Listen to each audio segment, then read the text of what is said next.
Hi, everybody.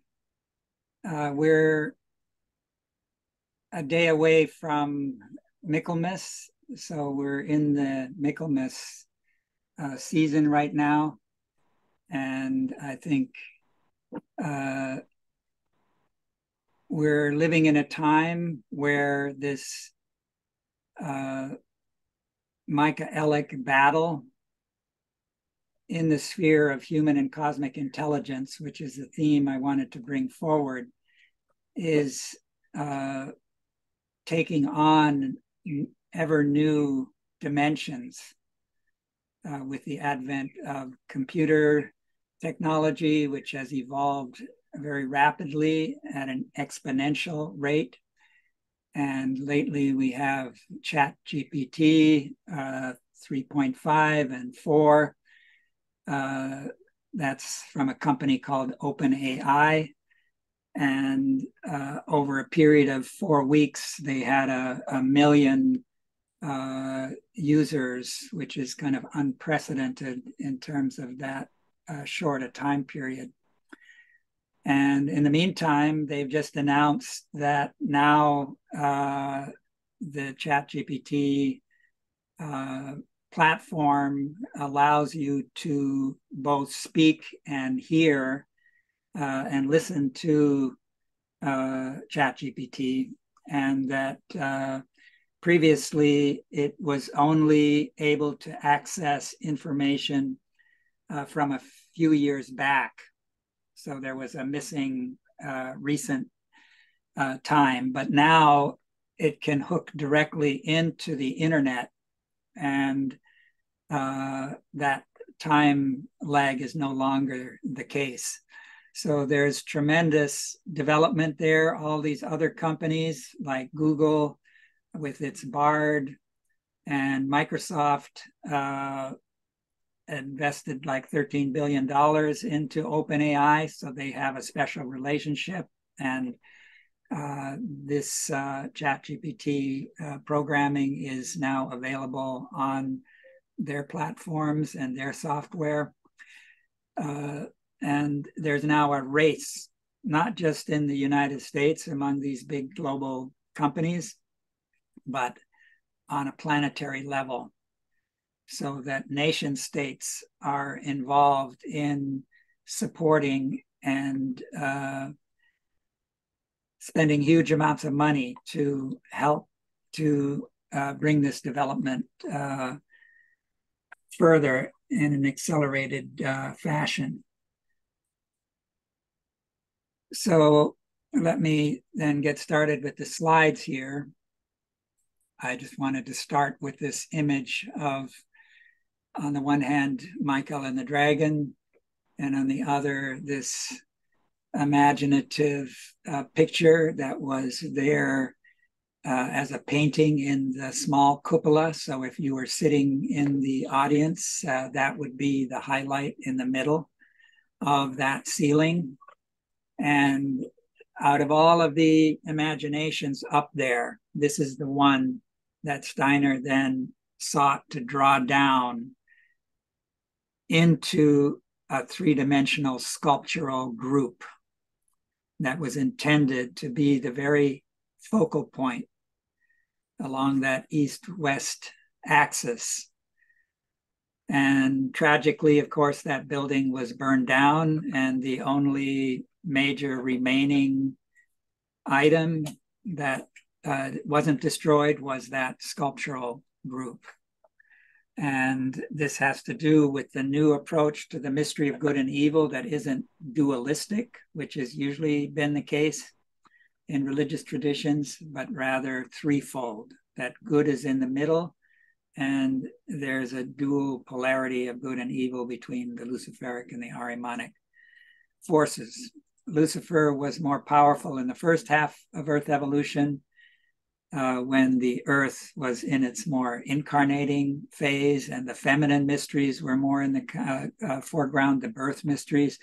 But now we're in the second half of Earth evolution, often called the Mercury phase as opposed to the Mars half, and that there we have Ahriman in the foreground, the death forces. And in the Goetheanum, when you entered on the west end, you would have to ascend stairway in order to get up to the seating, which was, of course, slanted downward towards the stage. And as you reach that upper landing, behind you, there was this red window. So the red window is looking in the same direction that the audience would be looking. And unlike the windows on the left and right side of the building, this was a standalone window. So it was meant to be an important focal point. In a certain respect, you could say this was the forehead of the building. And on the left panel of this threefold image that was cut into that red glass with special tools that Steiner helped to devise, you have this image. Florian, we're not seeing your screen. Okay, let me find that.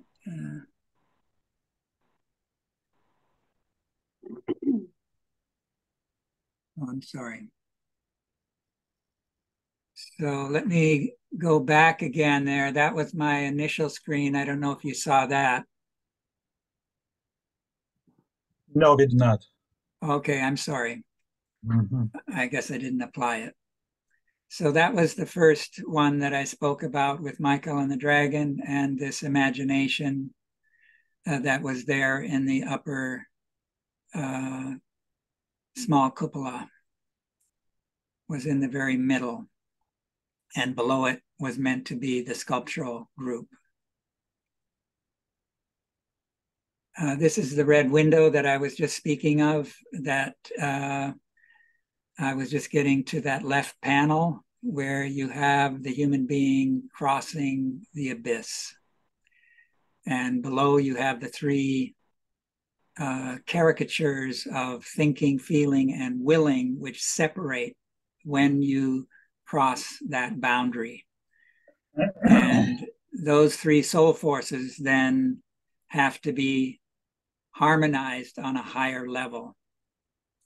But in the meantime, there is the danger, especially in our time where we have a consumer society and where in public education, materialistic science is a dominant trend and has spread across the globe, where there is no spiritual dimension to the human being. We're just higher animals, according to the Darwinian theory. And so with that materialism being a dominant factor, the tendency is to penetrate downward into this abyss. And technology is a big part of that, especially when we use the subnature forces. And that evokes fear. And this is part of what Steiner indicated causes people to become materialists, is that they have a fear of this subconscious region where we have these three beasts, so to speak.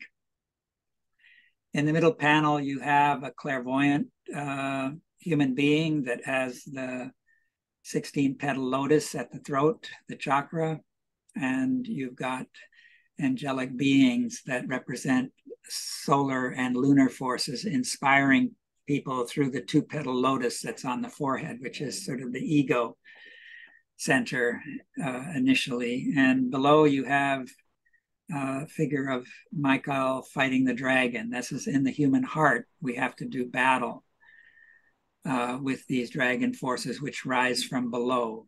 And on the right panel, you have the assistance of the angelic hierarchies in crossing the abyss and making it to the other side and getting in touch with our higher self. So this is a kind of imagination. The whole Goetheanum was meant to be anthroposophy in the form of art and imaginations.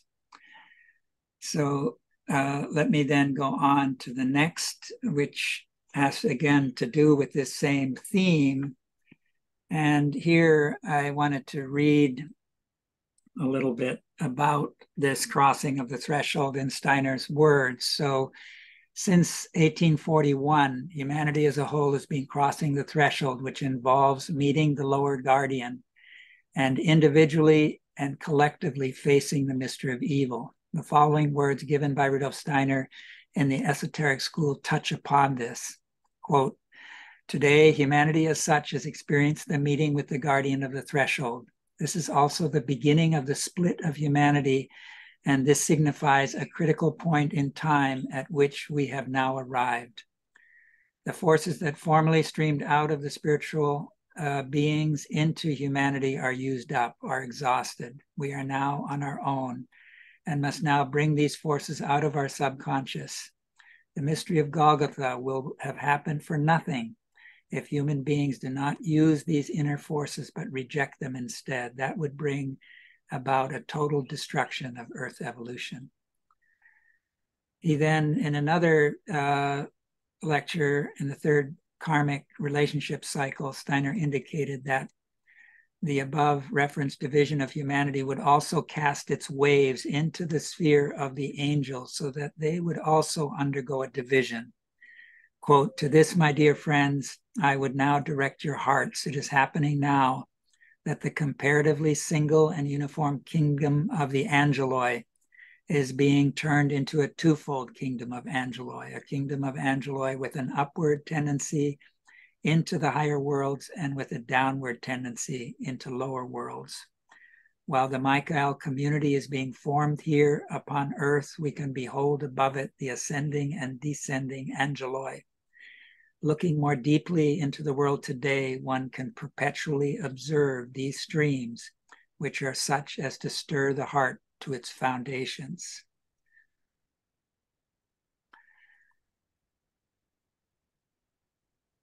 This is taken from The Search for the New Isis, the Divine Sophia, Lecture 3. Steiner mentioned that reading in the Book of Knowledge of Higher Worlds, you will find it said that a man, when he desires to attain higher knowledge, must understand what is there called the meeting with the guardian of the threshold. It is said that this meeting with the guardian of the threshold means that willing, feeling, thinking separate in a certain way, that a trinity must arise out of the chaotic unity in man. The understanding that must come to the pupils of spiritual science through his knowledge of what the guardian of the threshold is must come to the whole of modern mankind in regard to the course of civilization. In inner experience, though not in outer consciousness, humanity is passing through the region that can also be called a region of the guardian of the threshold.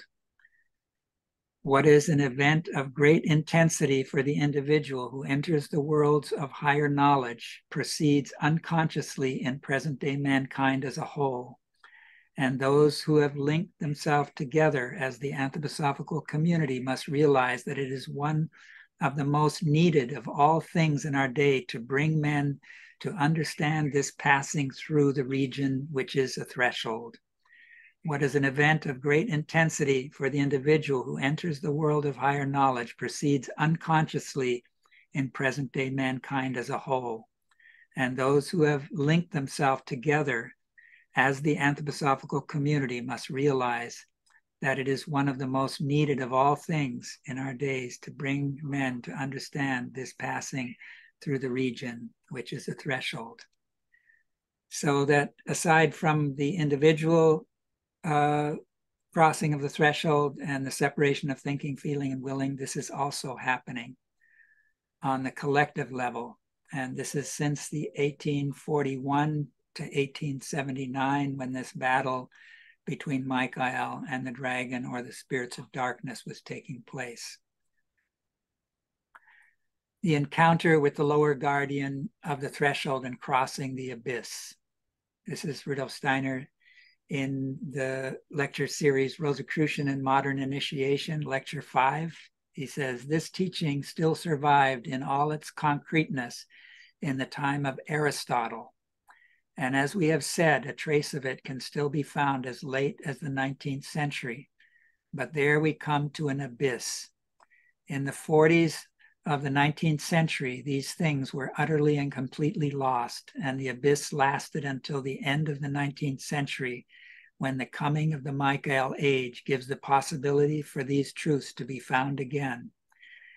When, however, men stepped over this abyss, they are really stepping over a threshold, and at the threshold stands a guardian. Men were not able to see this guardian when they went past him between the years 1842 and 1879, but now they must, for their own good, look back and take note of him, for to continue not heeding him and to live on into the following centuries without heeding him would bring terrible trouble upon mankind. A lot of this meeting with the guardian has to do also with an encounter with our lower self, which is what the guardian puts before us, that this is what we have to transform in order to enter the soul spiritual world in a rightful way. If we cross the threshold without heeding that warning of the guardian and beholding this double or shadow side of ourself and working to transform it, if we nevertheless cross the threshold, then this double, this shadow being who accompanies us, can end up taking possession of us. So this fact that humanity has crossed the threshold collectively and wasn't aware, and as Steiner indicated, needs to look back. What I'm trying to bring forward is that aside from what is referenced here as the individual human double, there's a macrocosmic double, and few people are aware of that macrocosmic double, but that's where the great danger lies in my view. So he says here, a short time before we are born, we are permeated by another being. In our terminology, we would call it an Ahrimanic spirit being. This is within us, just as our own soul is within us.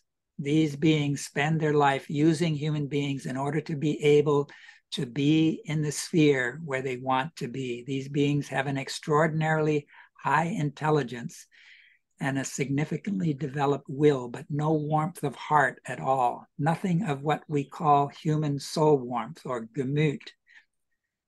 Thus, we go through life in such a way that we have both our souls and a double of this kind who is much more clever, very much more clever than we are, who is very intelligent, but with a Mephistophelian intelligence, an Ahrimanic intelligence, and also an Ahrimanic will, a very strong will, a will that is much more akin to the nature forces than our own human will, which is regulated by the warmth of soul.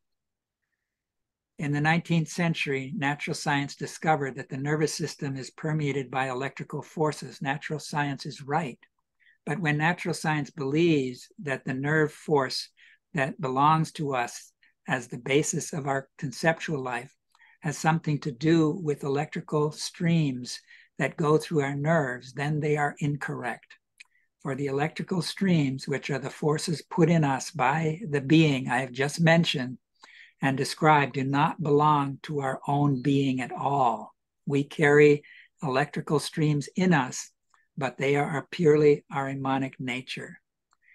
These beings of high intelligence, but of purely Mephistophelian intelligence, and with a will more akin to nature than can be said to the human will, these beings once decided out of their own will that they did not want to live in that world in which they were destined to live by the wisdom-filled gods of the higher hierarchies.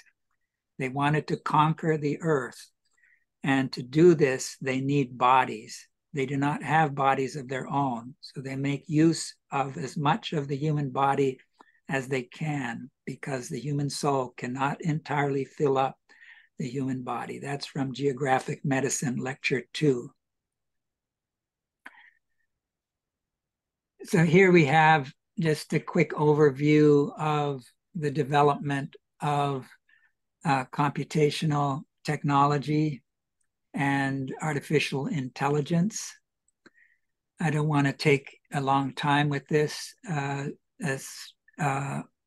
if people want to later review these slides, they're welcome to do so.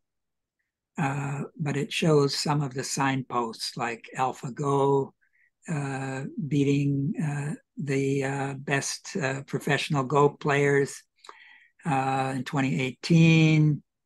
Goodfellow comes with generative advance. Anyways, let me go on to this next slide. It just shows how these developments have been exponential. Usually when we think of time, we think of it and experience it in a linear way.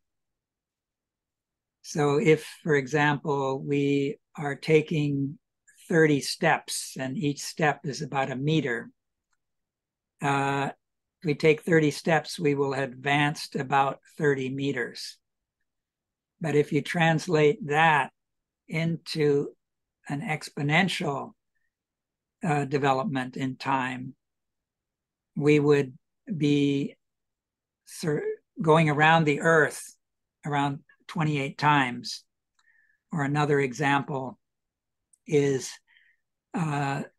if we were to take those 30 steps exponentially, rather than just being 30 meters ahead, we would, in the last 2 steps, be going from the moon and back. So this is where the danger lies. If you take a lily pond, for example, and every day there's a doubling of the lilies, and in 30 days, the lily pond is going to be full. On day 29, it would only be half full. So this is the sort of where human beings can be overwhelmed. This is this movement towards what's called the this accelerated growth, where the human beings will become, let me just think of the word here.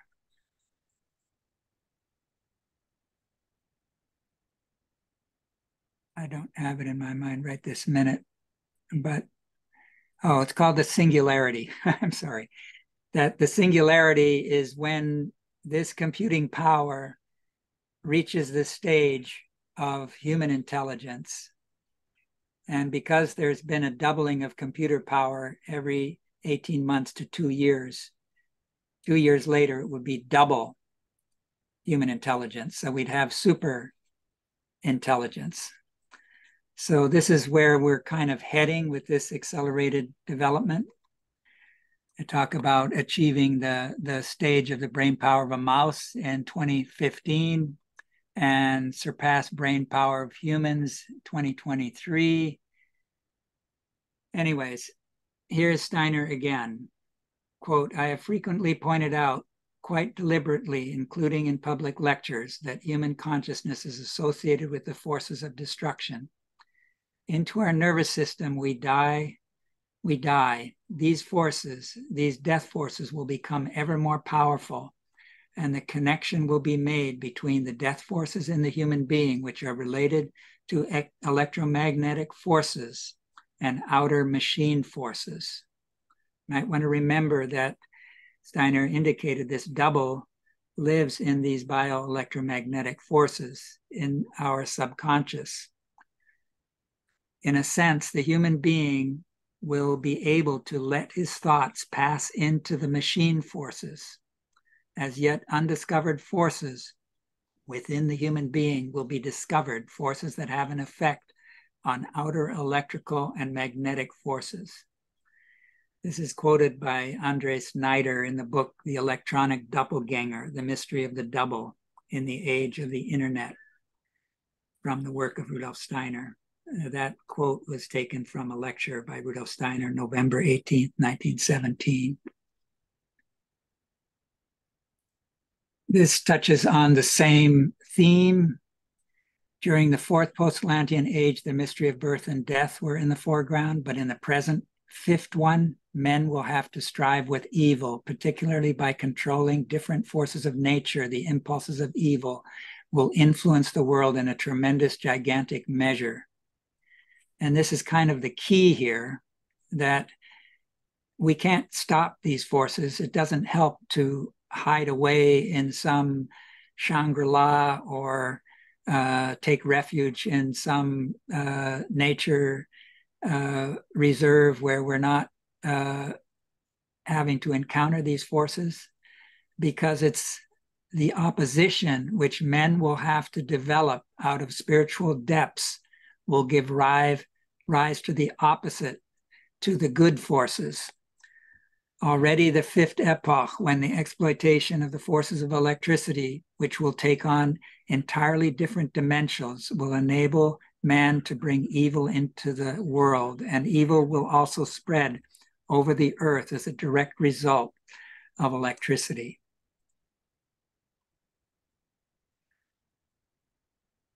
So one of the things that are very much involved here is that the double has to go through, it can't go through death with us at this stage. So Steiner said, I must emphasize a further peculiarity of this being. It would incur the greatest danger, the gravest danger, if under present conditions it were to accompany man through death. At present, it cannot do so. Therefore, it disappears shortly before death in order to save itself, yet it retains the impulse to order human life in such a way that it would be able to conquer death for its own purposes. It would be terrible for human evolution if this being, which has taken hold of man, were able to overcome death, and so by dying with man, to pass over into the worlds which man enters after death. And later on, there is only one thing in human life that they, the double, absolutely cannot endure. They cannot endure death. Therefore, they must always leave this human being in which they have established themselves. Therefore, that body, before that body succumbs to death, this is a very harsh disappointment again and again, for just what they want to attain, to remain in the human bodies beyond death, is thwarted. To do this would be a lofty achievement in the kingdom of these beings. Up until now, they have not attained it. So you can see, if you read up in the sphere of what's called transhumanism and posthumanism, this used to be more of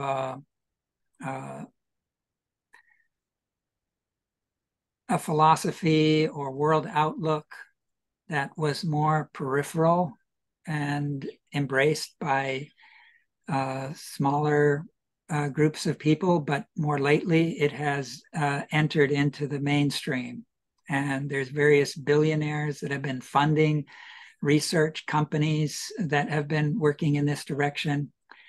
And we can already see it with ChatGPT. There's efforts underway, just like I mentioned earlier, that now it is able to speak with you and listen. And that this company is in the process of working with another company to create a kind of android robot that could then be ensconced with this program, and so that we would not just look at it through our computer screen, but it would be there as a presence. But these particular groups of people have created a kind of, what I would say, a pseudo-religion. And I just had an article, for instance, it was called Silicon Valley's Vision for AI. It's Religion Repackaged. which speaks of how in religion, we of course have immortality as an important goal, as opposed to the transience that's usually there in relation to the body, the physical body, and that bodily condition ends with death. But here we have, instead of seeking that immortality in the spiritual, there's people who are working towards being able to study the human brain and create a replica of it in an android robotic body and upload or download this replica of the human being into these robotic beings. So there is this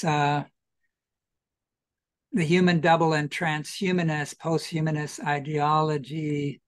Rudolf Steiner indicated that among the greatest frustration for these doppelganger beings is the fact that under current conditions, they need to depart from the organism just prior to death. If these very intelligent doubles which inhabit the human subconsciousness can succeed in inspiring technoscientists to engender a new techno-sapien species, which would involve replicating the 3D electromagnetic doppelganger and transferring it from the biological human host to a suitable robo-sapien body, which the double can inhabit, humanity would thereby empower these beings to incorporate into this independent hybrid humanoid species. Uploading and downloading human consciousness are popular themes that have entered popular mainstream culture. See, for example, Netflix series Upload. How better to lure human beings into cooperating in this sinister plan than to link it to the illusion that thereby human beings will transcend their biological limitations and gain immortality. In other words, the transhumanists and posthumanists who are promoting the nerd rapture have taken the irresistible bait. The singularity that we are approaching, a hyperspeed, can be seen as an Ahrimanic pseudo-spiritual initiation, a means of transcending the mortal bonds of flesh. What is the long-term aim of these beings? Anyways, Steiner then indicates how they want to push the plants off of the earth, the animals off of earth, the humans off of the earth, and create a machine planet. That's from lecture of the 11th of March, 1923. Here in this image, you have the evolutionary stages on a planetary level. In the middle there, the old moon stage to the earth stage, the fourth stage where the ego is given, and then the future, New Jerusalem, the fifth stage, or it's often called the Jupiter condition in anthroposophical terminology. Or Manas and spirit self is the stage of that future planet of love, or golden city as it's called in the book of Revelation. But in the transition from the fourth to fifth stage, where the mystery of evil comes in, human beings are vulnerable more so than earlier periods to enter what's called the eighth sphere. The eighth sphere involves a co-creation with the adversarial forces, a deviant creation outside of the 7 progressive evolutionary spheres, a special virtual world. Materialism inspired by Ahriman and a one-sided exposure to the subnature forces draws humanity downward into the abyss. So just this same picture of humanity crossing the threshold and rising or descending and drawing the angel with them. A part of humanity is descending into this eighth sphere. And the movement from a computer program where you're still looking at a screen to virtual reality where you put on the goggles, that's a superhighway into the eighth sphere, in my view. It's a spectral world. None of it's real. It's all based on digitization and computer-generated three-dimensional illusions and counterfeit worlds. And we can't find our higher self there. That's how we get captured by these adversarial forces. So over the past 80 years, we've conceived, designed, and built a computer network linking over 4.66 billion users, that's 66% of the world's population, and linking 99% of the world's 2 billion computers. These computers represent a combined processing power of 1 septillion, 10 zettaflops. To put this in perspective, we don't expect to have a computer of this power until at least 2030. So we have a world processing power that currently amounts to all the connected humans plus all the connected computers. That's 4.66 billion humans plus 2 billion computers times 1 extra flop equals 6.66 billion, 10 to the 21st power extra flops. So we've been building a kind of global brain. And here's the map showing the global distribution of servers that are linked to these. They're huge warehouses with often thousands of these servers.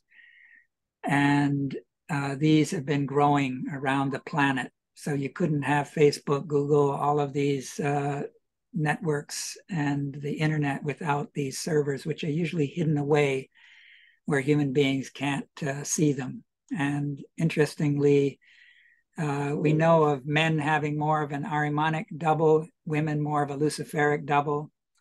And the East is more of a place where the Luciferic doubles are more at home, and the West, more the Ahrimanic double. They're geographic. But in these data centers where these servers are located, only 8% of the people working there currently, according to research, is 8%. So it's mostly guys manning these places. These are the submarine cables that we've been weaving, which is like the nervous system of this global brain.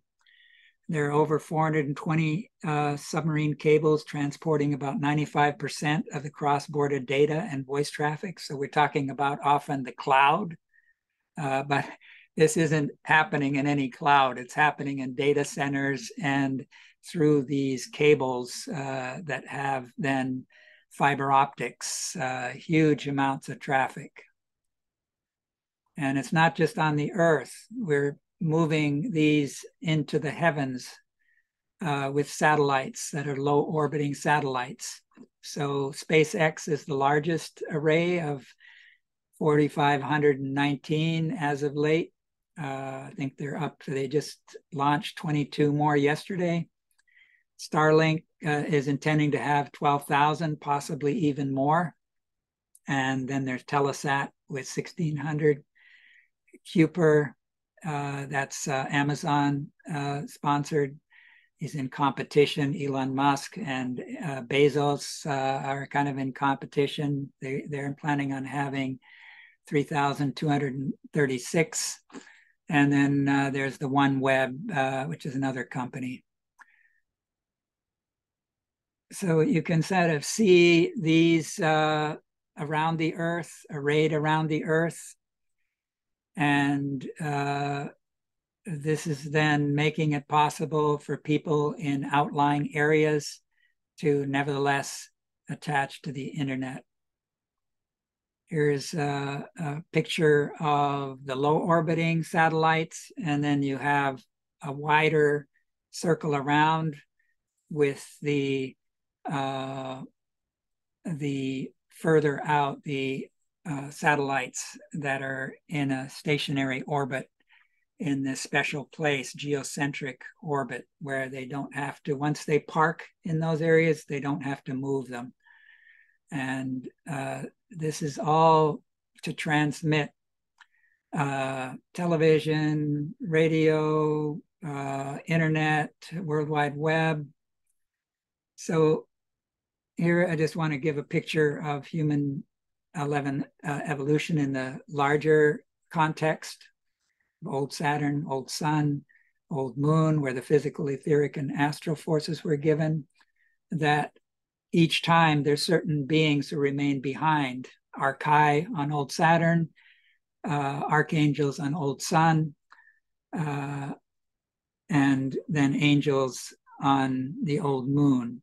So these then, those archai that remain behind are called Asuras. The archangels remain behind on old Sun are called Ahrimanic beings.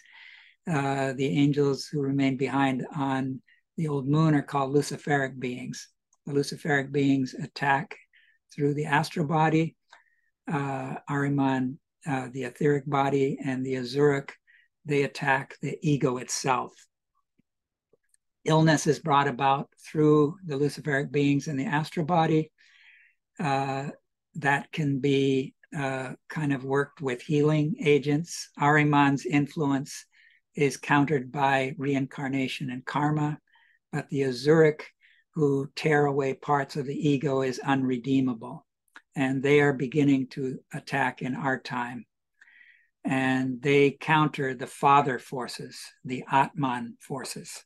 So we're meant to transform these three past stages, the old moon into the new Jerusalem, the old Sun into the future Venus condition, and the old Saturn into the future Vulcan. And during those stages, we would then unfold spirit self, life spirit, spirit man, which is often symbolized by a golden triangle.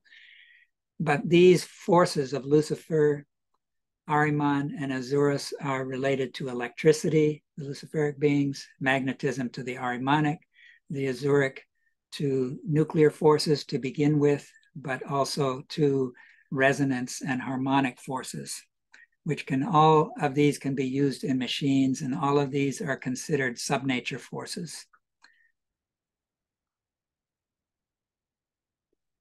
Modern physicists have conjured and juggled about with electricity in a strange way. Without the least suspicion, they imagine that atom is something electric, and through the general state of consciousness of the present time, they forget that whenever they think of an atom as an electric entity, they must ascribe a moral impulse to this atom. Indeed, to every atom at the same time, they must raise it to the rank of a moral entity. But I am not speaking correctly, for in reality, when we transform an atom into an electron, we do not transform it into a moral, but into an immoral entity. Electricity contains, to be sure, moral impulses, impulses of nature, but these impulses are immoral. They are instincts of evil, which must be overcome by the higher worlds. The greatest contrast to electricity is light. If we look upon light as electricity, we confuse good and evil. We lose sight of the true conception of evil in the order of nature. If we do not realize that through the electrification of the atom, we transform them into carriers of evil, we do not only transform them into carriers of death, as explained in my last lecture, but into carriers of evil when we think of them as atoms in general. So in another place, Steiner indicated that by projecting this understanding of the atoms in terms of electricity, we are creating for humanity a kind of occult imprisonment. So we need the Christ power to overcome these forces. The mystery of Golgotha gave us the possibility of ascending to the future Jupiter condition, or build the new Jerusalem as a co-creative endeavor, rise to the stage of spirit self, and later in the next stage, life spirit and spirit man. When we rise to spirit self, we have to redeem Lucifer in order to get there. So we have to not shun these beings. They're an integral part of world evolution. They have a purpose. Without this conflict that we've been entering since the 15th century, which is the consciousness soul era, we wouldn't be able to achieve the consciousness soul. It's through this confrontation with evil, through dealing with these subnature forces, that we forge our own true ego that can take on this archetypal image that Michael portrays to us, where he keeps the dragon beneath his feet. We have to push these forces beneath us and rule over them rather than the other way around. So here we see how the mystery of evil is connected with the number 666, Gundi Shapur. Then we had another in 1332, the second attack.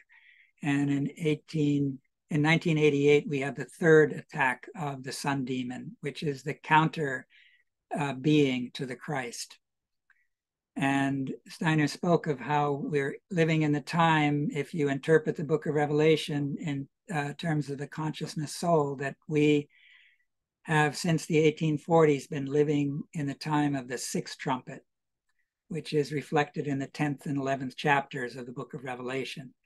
And then the seventh trumpet has been sounding since the turn of the new millennium. And that evokes the image of the woman standing on the moon, crowned with the stars, clothed with the sun. And this shows the dragon beneath the feet, conquering the dragon. But this is the seven-headed dragon. Ahriman is shown in the next seal, overcome by Michael.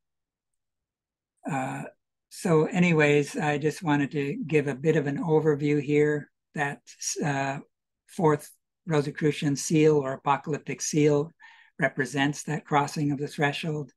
The Yachim and Boaz pillars were related to Solomon's temple. In the 11th chapter, John is told to measure the temple. So there's secrets there related to this theme. So I know I've been going on here for close to an hour. So I want to now move towards certain secrets that Rudolf Steiner revealed. In the lecture given by Rudolf Steiner, the first in a series that are called the first lecture, World History in the Light of Anthroposophy. The first lecture was held on December 24th, 1923.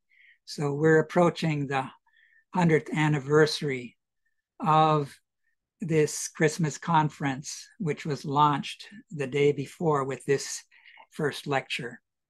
And one of the things that led to this whole effort to renew anthroposophy was the burning of the Goetheanum a year before. And so it was very much on Steiner's mind, that building, which he said didn't die with the fire. This building has an etheric nature. And I think that this is where one can find Rudolf Steiner in the present day. This building was a new mystery center that inaugurated the new mysteries. It was a new Grail temple. So on Christmas Eve, 1923, the first evening of the Christmas Foundation gathering, which was meant to serve as a renewal of the Anthroposophical Society, Rudolf Steiner gave the first of a series of 11 lectures titled World History in the Light of Anthroposophy. The sketch and the excerpt below are taken from that lecture. The Christmas conference would culminate in December 31st, 1923, and New Year's Day, 1924, marking the first anniversary of the burning of the Goetheanum. I believe that Rudolf Steiner chose to share this particular sketch and narrative to express the microcosmic and macrocosmic correspondence between the human head and the earth, because this involves an esoteric Grail secret that was embodied in the first Goetheanum. He spoke of how for the ancient Oriental who still had clairvoyant capacities, quote, these men related the experience of their head to the earth, to the whole earth. I carry on my shoulders my head, and this head of mine is a true picture of the earth. This head with blood flowing in it is the true picture of the earth with the land and water coursing over it. The configuration of mountains on the earth repeats itself in my head in the configuration of my brain. And as he had to feel the inner configuration of the head as an image of the earth, so he had to bring the environment of the earth, all that is above and around the earth, into connection with the opening downward, the turning towards the heart. Here in my head lives the earth. When I go deeper, there the earth is turning towards the sun. My heart is an image of the sun. It's always good to read further. I'm just taking little excerpts to get into this topic deeper. But in this picture, he shows the earth on the one hand and the human head with the heart below, the earth turned towards the sun. And you might remember the Christmas Foundation meeting, Steiner gave the foundation stone meditation, which is really a way of working with this threefold thinking, feeling, and willing that separate when we cross the threshold, and orienting them to the hierarchies that they correspond to. So we're made in the image of the divinity. And the relationship between microcosm and macrocosm is an important part of this. When that building was getting ready to be built, a foundation stone was laid, and it was a double dodecahedron. And when Steiner laid it, he for the first time spoke the macrocosmic Lord's Prayer that started with Amen, evil holds sway.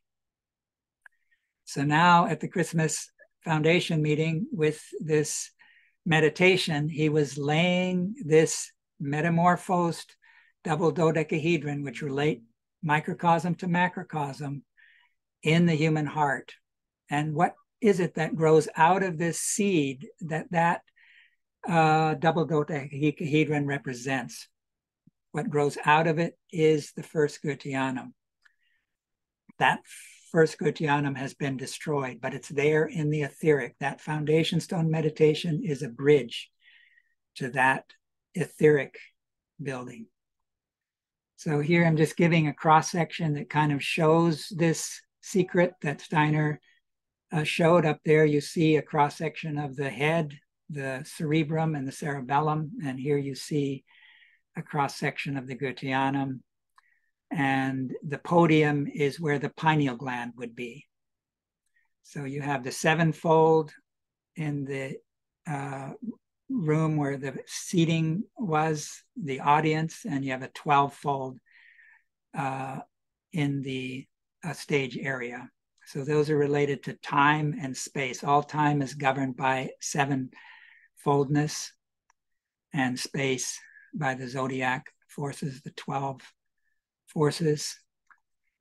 So here Steiner gives in the etherization of the blood, he says, when man's forebrain developed, the organ of the eye was focused into man's head at the root of the nose.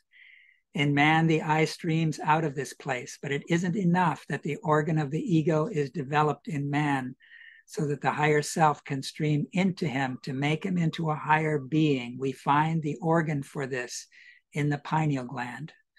Man makes a connection with the divine self in the world through the pineal gland. And in the etherization of the blood, he speaks of a second stream can accompany the etherized blood from the heart as it rises towards the pineal gland. And that is the etherized blood of the Christ. That can happen when we penetrate the secret of the mystery of Golgotha. Then this pineal gland can become a shining vessel, a grail vessel that creates an aura, a golden aura around the head that it can extend as wide as the heart.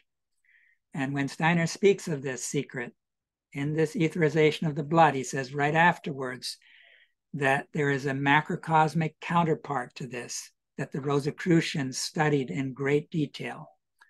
This invited my own research to ask the question, where is the counterpart to this pineal gland? And you might remember the pineal gland, if you look at this arrow from the head cross section to where the podium is. That's where the pineal gland is in the head. So Steiner was speaking the micrologos, the Grail sword, from this podium. It was the spiritual world speaking through him, through his selfish intelligence, which had been offered up to the gods already before he wrote the philosophy of freedom. So here you have a picture of the second Goetheanum is like a skull built over the first Goetheanum, and that the first Goetheanum was somewhat inspired by the podium. It was the house of the word. And in this Rosicrucian initiation, I want to just point to the fifth, to the sixth stage, fifth stage correspondence between microcosm and macrocosm, and then the sixth living into the macrocosm. So here I've shown this in other presentations. I've tried to depict, on the one hand, that sketch we just looked at on the upper right, and trying to show how the human head is related to the earth together with the moon. And one could say that the moon is the cerebellum, related to the cerebellum, just like the sun is related, the earth is related to the cerebrum.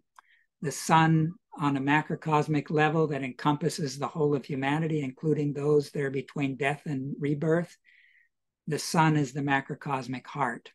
And there's a battle in the sun between Christ and the sun demon. And there's an organ at the center of the earth, which is the macrocosmic pineal gland, or the macrocosmic counterpart to the pineal gland.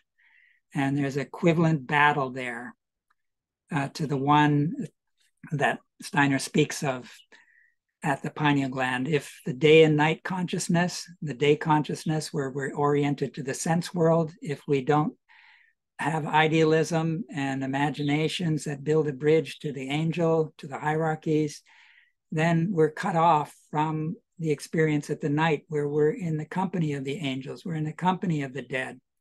So as a result, our day consciousness and night consciousness become polarized, and that results in a battle at the pineal gland. It's only when we carve out the hard stone of the pineal gland where our egotism is concentrated, that's where the brain sand is active. If we don't take the path of Parsival to develop compassion, then we can't carve out this hard stone to make it into a grail vessel in which this sun nature of the higher self can shine and encompass the human head. This was depicted in the golden auras in the paintings of the medieval painters around the head of Christ and his disciples. But a similar aura is there around the whole earth ever since the mystery of Golgotha, where the Christ descended into the interior of the earth and established his throne at the very center of the earth, where the plants have their common ego. And that Steiner tells us that our present pineal gland is a metamorphosis of our past heart, the heart of our past incarnation. So there's kind of a lemniscate between head and heart, with the pineal gland at the center of one, the heart at the center of the other. So that's my ringer telling me an hour is up here. So I just want to show that there's various scientists who have had intuitions about the emergence of a new sphere, they called it, a thinking sphere around the earth. And the danger is that this is being usurped by the technosphere, blocking us from the resurrected thoughts that the Christ brought into the aura of the earth. You ask the question, well, what led to the second coming of the Christ in the etheric? Steiner indicated that due to the fact that more and more souls were going through the threshold with materialistic thoughts and materialistic orientation, it caused a death of the Christ in the sphere of the angel through whom he was connected to humanity. And that extinguishing of the Christ consciousness in the sphere of the angel was overcome by the Christ as a second iteration of the resurrection. And so we have since then around the earth these resurrected thoughts, which are the beginning of the golden city, the beginning of building the new Jerusalem, the future sun earth. But we have to participate in that. And what's happening instead is, if you remember all of those satellites, if you remember all of these march of the technosphere, it's taking over this realm of thought. When Steiner spoke of the eighth sphere, he said that the place where these Luciferic Ahrimanic beings had the most success is in the human head, in the human brain. And so that's where the major attack is, and artificial intelligence is involved in that.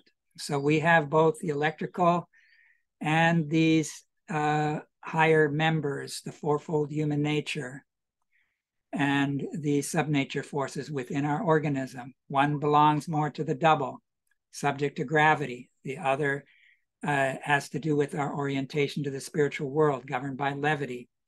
Our planet has the same. Our whole solar system has the same. The sun has a sun demon. There's a macrocosmic double. There are two auras around the earth. One is the supernature aura, having to do with the second coming of Christ and the etheric. The other has to do with the subnature aura that's embodied in the World Wide Web, in the internet connections. I've tried to graphically show you all those data centers, etc. Here Steiner speaks of, if we contemplate thinking, man in imagination, inspiration, intuition, this experience is exactly the same as one has in regards to light in the physical external world. Put accurately, it is like this. Man has a certain experience in connection with external light.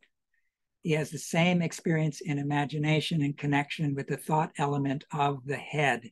Thus, the thought element, viewed objectively, is seen as light, or better, experienced as light. Being thinking men, we live in light. This is precisely your thinking. It is a working in light. You are a light being. You are not, you do not know it because you live within the light, but your thinking, which you unfold, is the living light.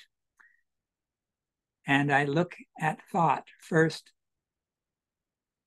we had the human being, human head, which contains thought in its development. Seen from outside, it has light.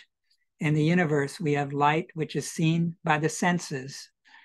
If we come out of the universe and regard it from outside, what does it look like then? Like a web of thoughts. All the light in the universe, all the light from our sun and the many other suns is all intelligence, is all thinking. So Steiner added another dimension to the beginning of the John Gospel, which says, in the beginning was the Word, and the Word was in the beginning with God, and all things were made by him, and without him was not anything made. He goes a step behind that and says, in the beginning was thought, and the thought was with God. So in one lecture, Steiner said that all matter is woven of light.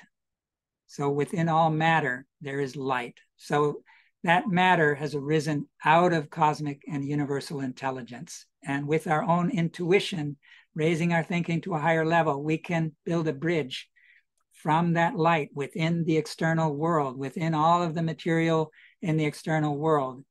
And we can tap in to that source of light and think together with the gods. But if we project electricity into those atoms, we darken that perception. We cut ourselves off from it. And instead, our thoughts become shadow thinking. And this is what Steiner talks about here. He says, whoever is aware of what electricity is knows that there is something living within him, which in a frozen state forms the atom. Here is the bridge from human thought to the atom. One will learn to know the building stones of the physical world. They are tiny condensed monads, condensed electricity. In that moment, when human beings realize this elementary occult truths about thought, electricity, and the atom, in that same moment, they will have understood something which is of the utmost importance for the future and for the whole of the sixth post-Atlantean epoch. They will have learned how to build with atoms through the power of thinking. So in the physical atom is condensed electricity. The fact has been known to occultists for millennium. Now one is beginning to realize that what electricity is in itself, that is still unknown. They are ignorant of one thing, namely where the real nature of electricity must be sought.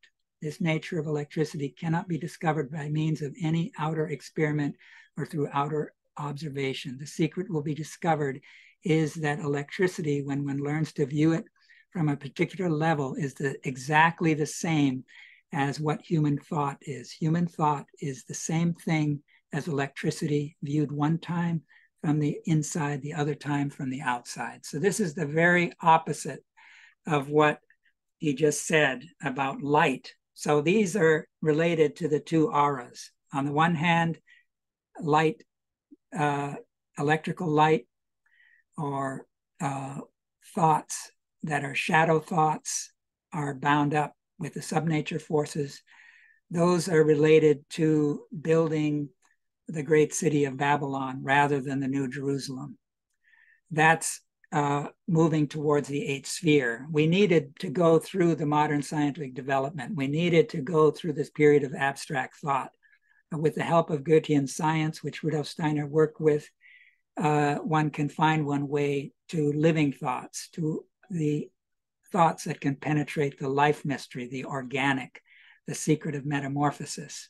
This leads over to Michael. The Michael age has dawned. Hearts begin to have thoughts. Enthusiasm no longer flows from mystical obscurity, but from the inner clarity that thought conveys. To grasp this is to receive Michael into one's soul.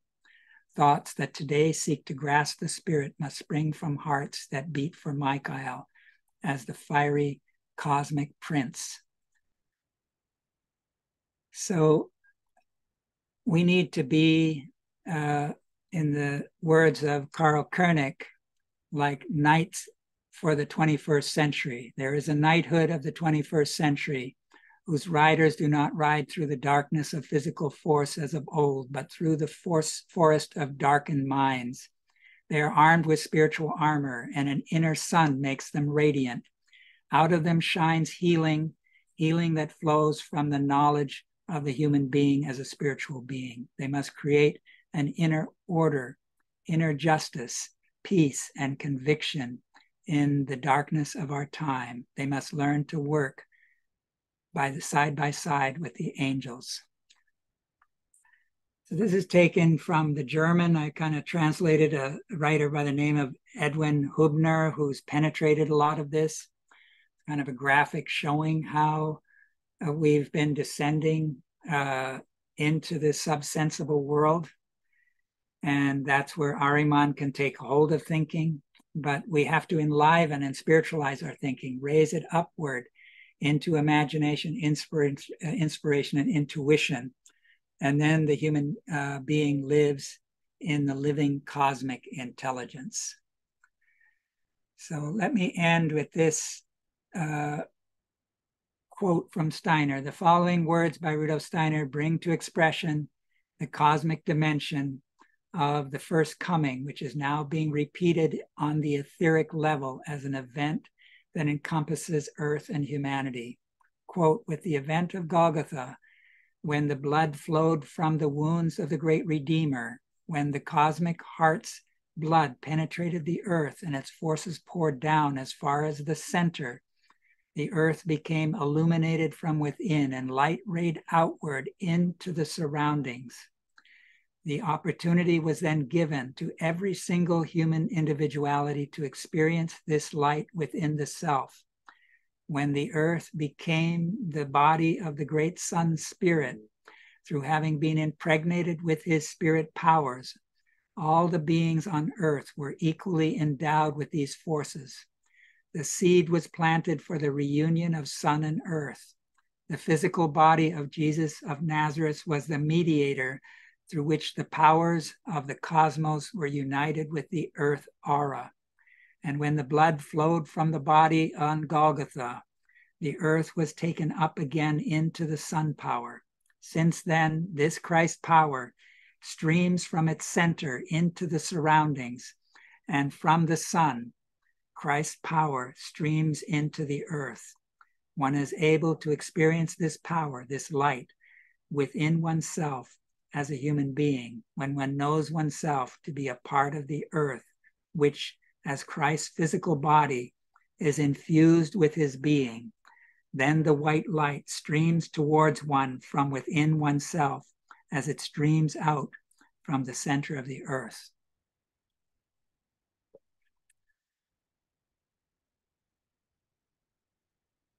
So projective geometry is a way of finding our way, studying the plants and the indications by George Adams, Olive Bisher. These are pupils of Rudolf Steiner who worked with this mystery. But in that quote I just did earlier, you can kind of get a sense of this greater lemniscate that corresponds macrocosmically to the lemniscate between heart and head, pineal gland and heart, that has a lemniscate between sun and earth that the Christ weaves during the seasonal rhythm of the year. He indicated that what is one day-night rhythm for us, where this microcosmic head-heart rhythm takes place, is for the spirit of the earth 1 year. There's a correspondence between the two. So just like working with the morning and evening forces is the healing bridge between night and day that we need to cultivate on this macrocosmic level of the year, we need to work with spring and fall, with Easter and Michaelmas, with Raphael and Michael. This was embodied in Steiner's work with Ita Wegman, the only person with whom he co-wrote a book which he was correcting on his deathbed.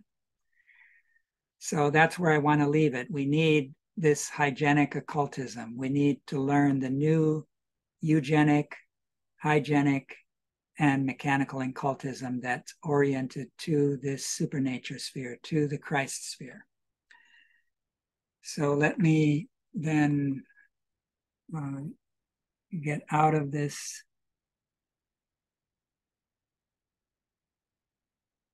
screen sharing.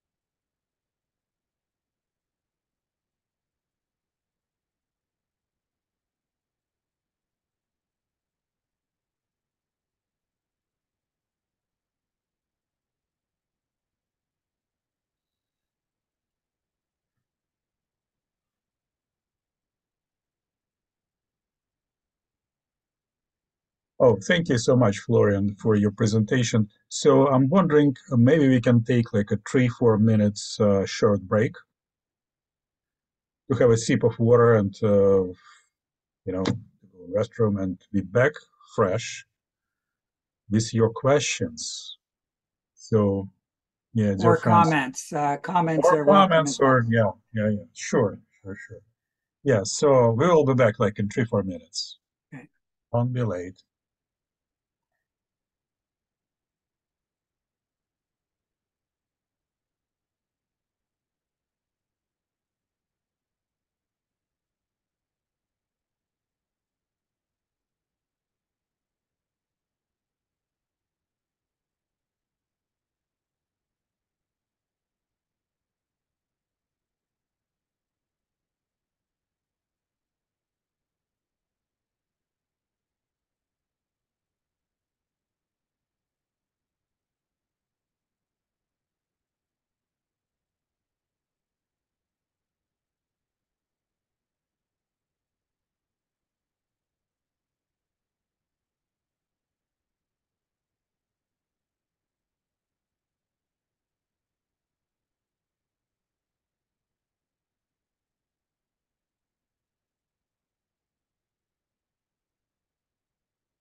Hmm.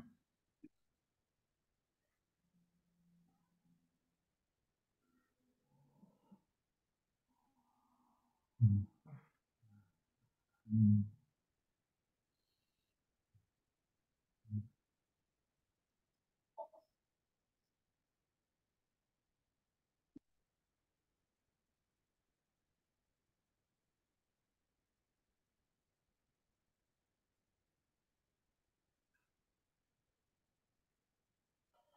Okay, I feel it's most of us are back,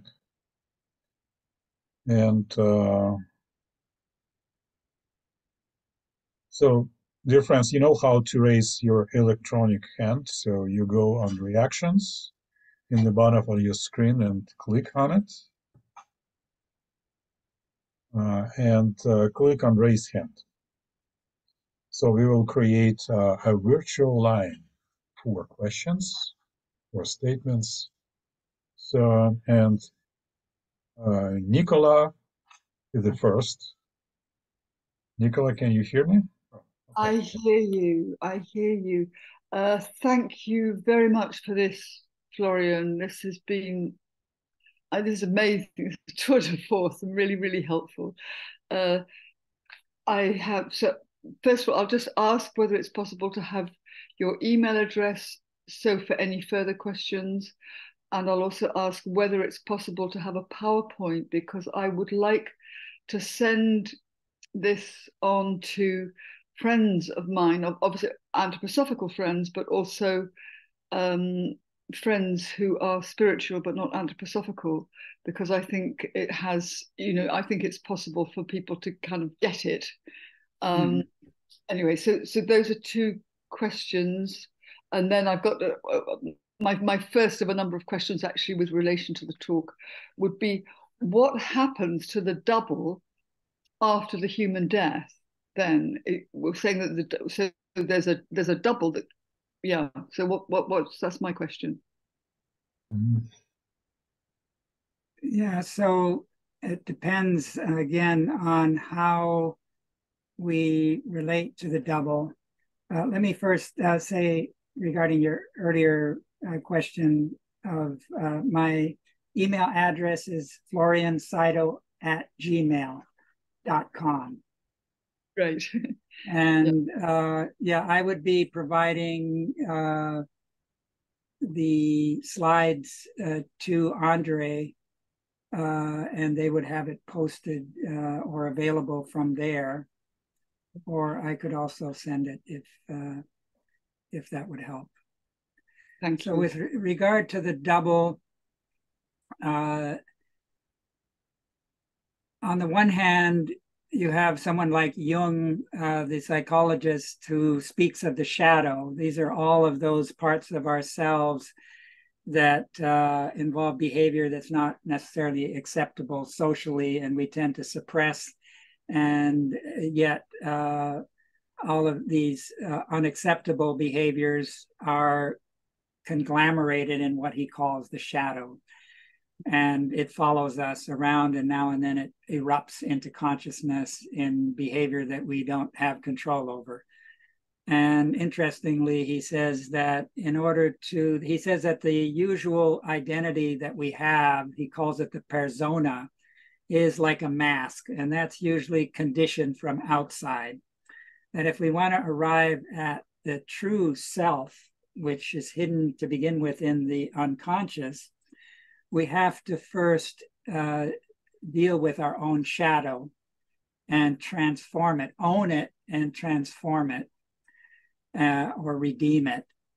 And then, like Steiner says, that we have within our etheric as a male, a female counterpart, and that for a woman, it's a male counterpart. He says that in order to get in touch with the true self, the male has to get in touch with his anima, his feminine side, and after having dealt with the shadow. Otherwise, he's projecting out, and the shadow's involved in those projections.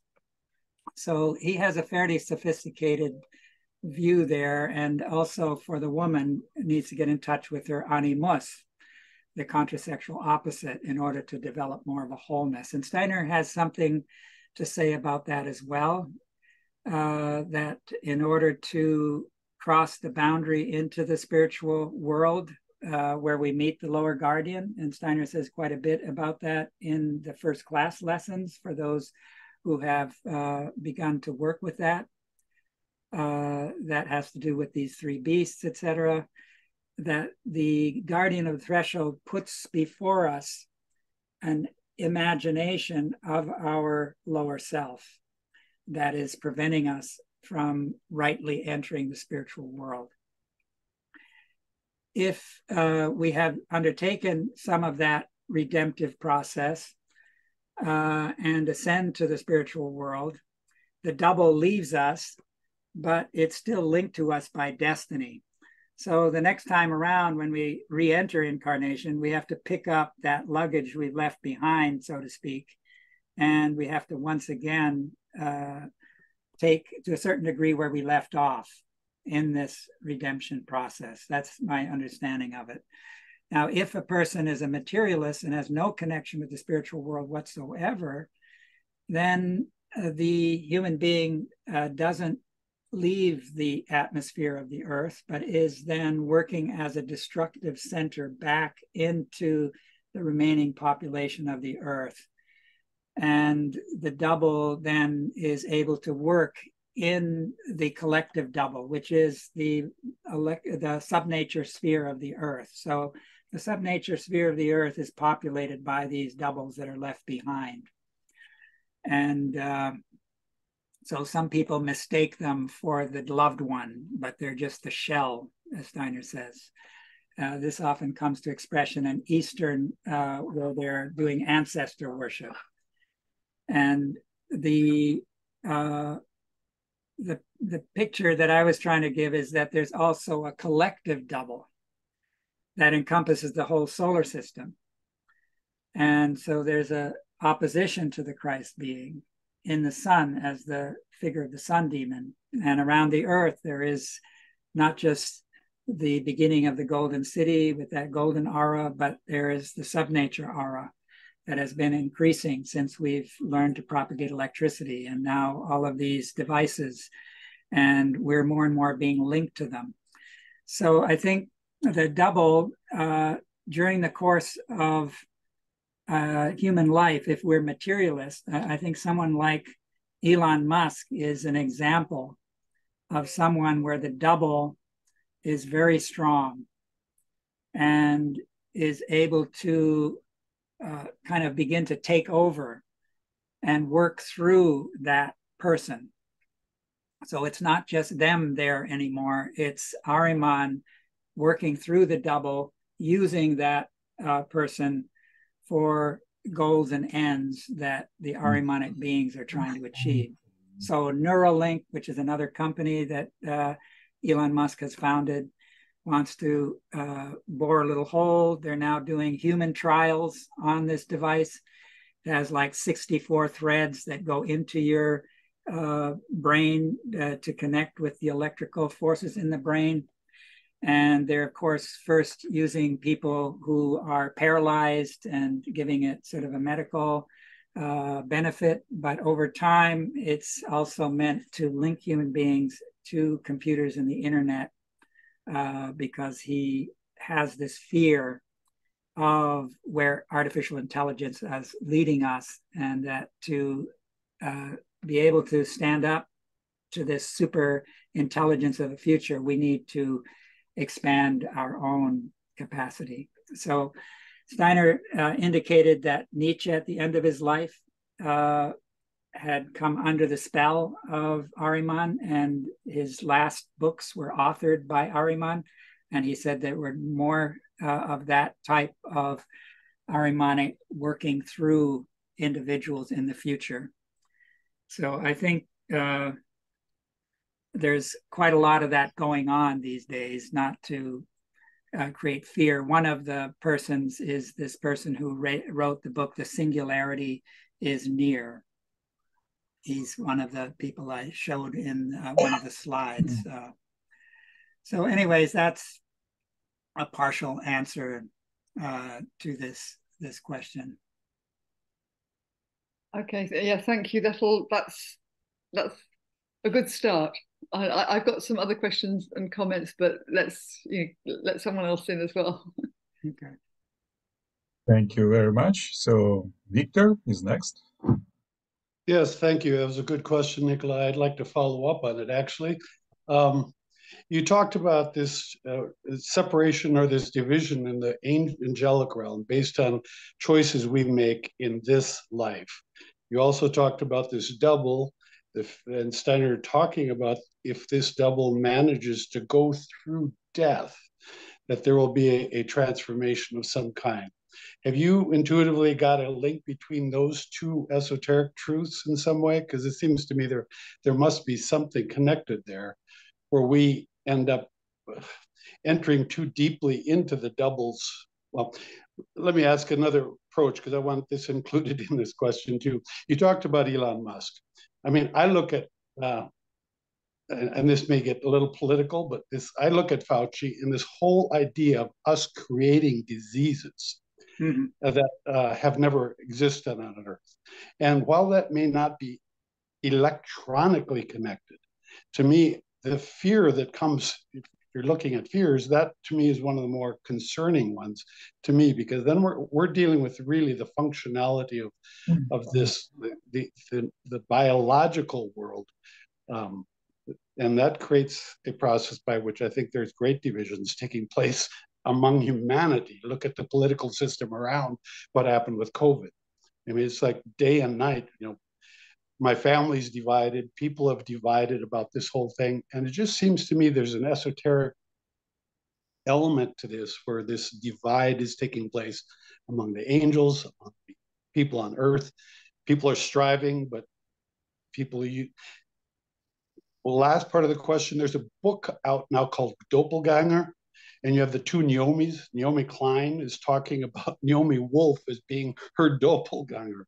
And that's the way she's explaining how this COVID process has created a division in the left, where Naomi Wolf is out there talking on these right-wing talk shows now, where she was used to be working with the left.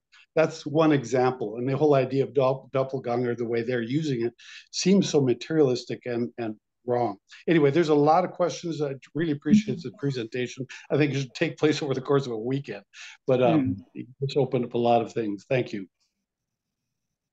So I think with regard to the contrast between the angel and this picture of the angels ascending and descending, is the angel is linked to us individually and has an overview of our long series of incarnations.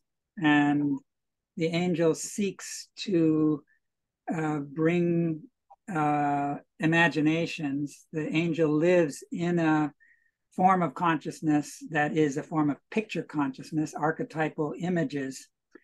And Steiner indicated that if we want to strengthen that connection to the angel, which overlights us at night, then during the day, we need to cultivate idealistic thinking. We have to enliven our thinking and have moral aspirations, because the angel lives in a moral world order, whereas we live on a day consciousness in a physical, natural world order. And the two can be in conflict if we don't harmonize them.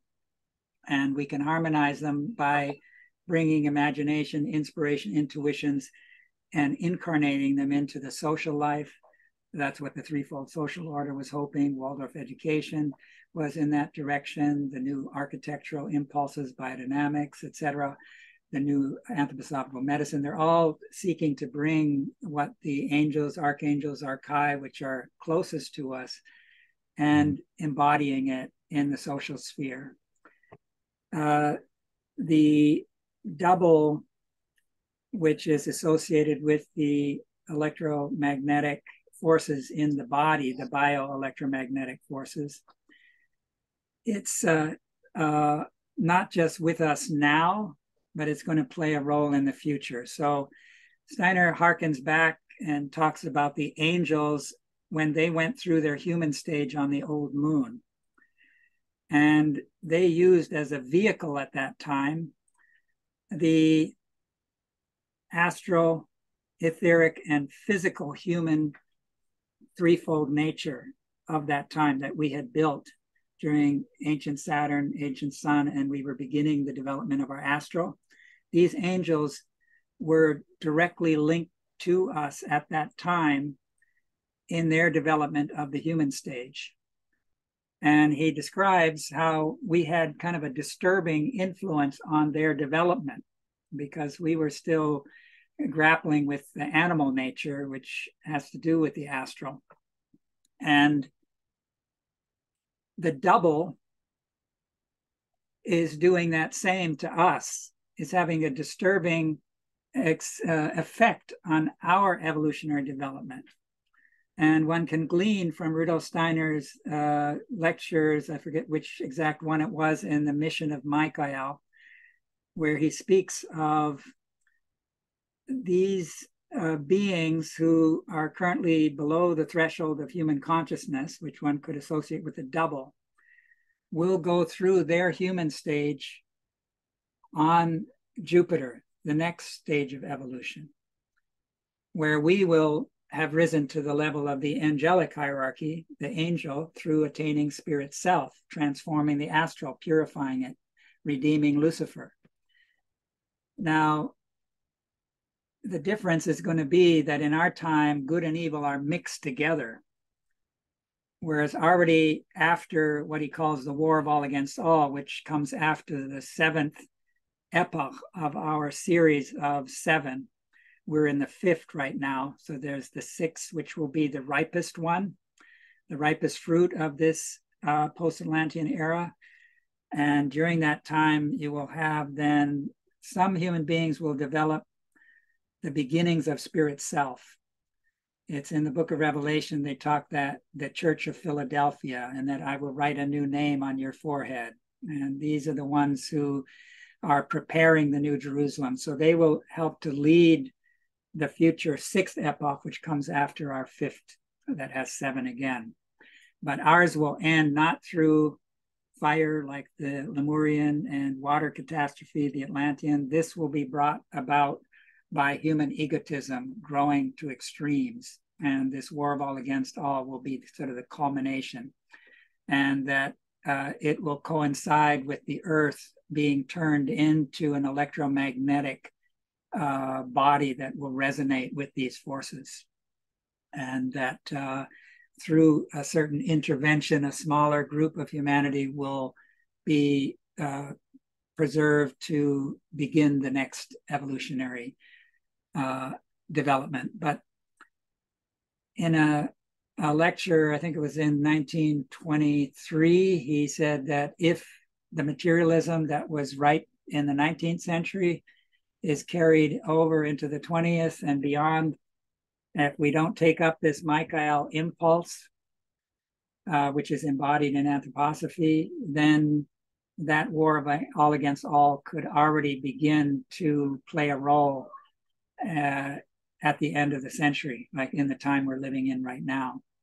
And so a lot of the political divisions, the red and the blue, and the misinformation, the information warfare, it's like countries like China, Russia have turned information warfare into a major part of their soft power, so to speak, to propagate misinformation, to try to enhance this internal battles within their rival, the United States.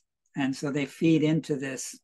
And Ahriman is the Lord of lies. Ahriman works through the double. And Ahriman is also called the Lord Mammon, who's the god of money.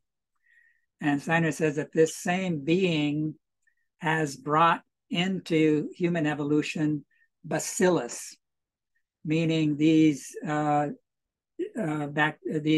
bacterial demons, so to speak, that bring about these plagues or illnesses that, like in Steiner's time, there was the Spanish flu that killed a lot more than COVID has, and it affected strong young people. So it had a devastating effect. So he says that these bacillus that create these diseases are really the effects of these Ahrimanic forces, and that in times of decadence, human beings are more prone to suffer from these. And divisions, the real goal of human evolution is to develop the planet of love, to take up the Christ impulse, to develop compassion, to not just redeem our own double, but look to the higher in the other human being, to experience the suffering in the other human being, and to not identify people with their double, but to see past it to that deeper level of their being and help to draw that out, because our whole civilization helps to bring out and enhance the double because of social media, because of all of this computers showing up in our jobs, in our homes. Smartphones are as powerful now as the whole of NASA had when they were doing their moon mission. So we've got this tremendous power in our palm, and more it's getting to be wireless. So our homes are irradiated. If we use a router with wireless devices, those resonate with a double and bring out the lower self in people. And they are bringing these into cities as well. Airports got to have computer connections. City centers have to have computer connections. The new 5G, those antennas have to be very close together because autonomous vehicles need those, and they don't propagate as far as the 4G signals. So all around us, if you take a measuring device, these are not like the old background radiation. They're man-made radiations all around us. If you take devices to measure them, you'll see that we're living in a sea of these forces. And so Steiner, in his very last letter to the members, warned that nature is in the middle, and he says there's upper boundary that leads into supernature and a lower boundary that leads into subnature. And all technology, and he singled out electricity, leads from nature into subnature. And he said we have to work to not be overwhelmed by these forces and follow these forces into the abyss. And he said the only way we can do that is to rise as much above nature into supernature, which begins with the etheric, as we've descended below it. Then we create a counterbalance. But that's not happening to the degree that it would need to. So there's a lot of fear out there because these forces are capturing more and more human souls. They're playing more and more, the aura of the earth is dominated by these subnature forces, and it's tending to eclipse the second coming in the etheric, which we need to get in touch with in order to put the dragon beneath our feet. And so a lot of the divisions that take place politically, it's a lot of it comes from the double kind of taking over and having more of an influence than it should in our social sphere, in our individual life. And a lot of people are in despair, taking drugs, committing suicide. 1 in 3 girls, a recent report said, adolescent girls were depressed and have had suicidal thoughts in the last year or so. They're like canary in the coal mine, because they're more sensitive. So anyways, that's a partial picture of some of what you might be talking about or asking about. Thank you very much. Okay. So I have mostly a statement in addition to human thinking and fallen angelic beings. And you mentioned event of 869, and this is event of separation of angelic kingdom, when part of angels went toward the earth, and part of angels, they went upwards, and they joined Michaelic world. And a very significant lecture, it's lecture number 11 from Karmic Cycle, and it's third volume, volume number 3. You probably remember this lecture because as illustration, Steiner chose to bring a life biography of Friedrich Nietzsche.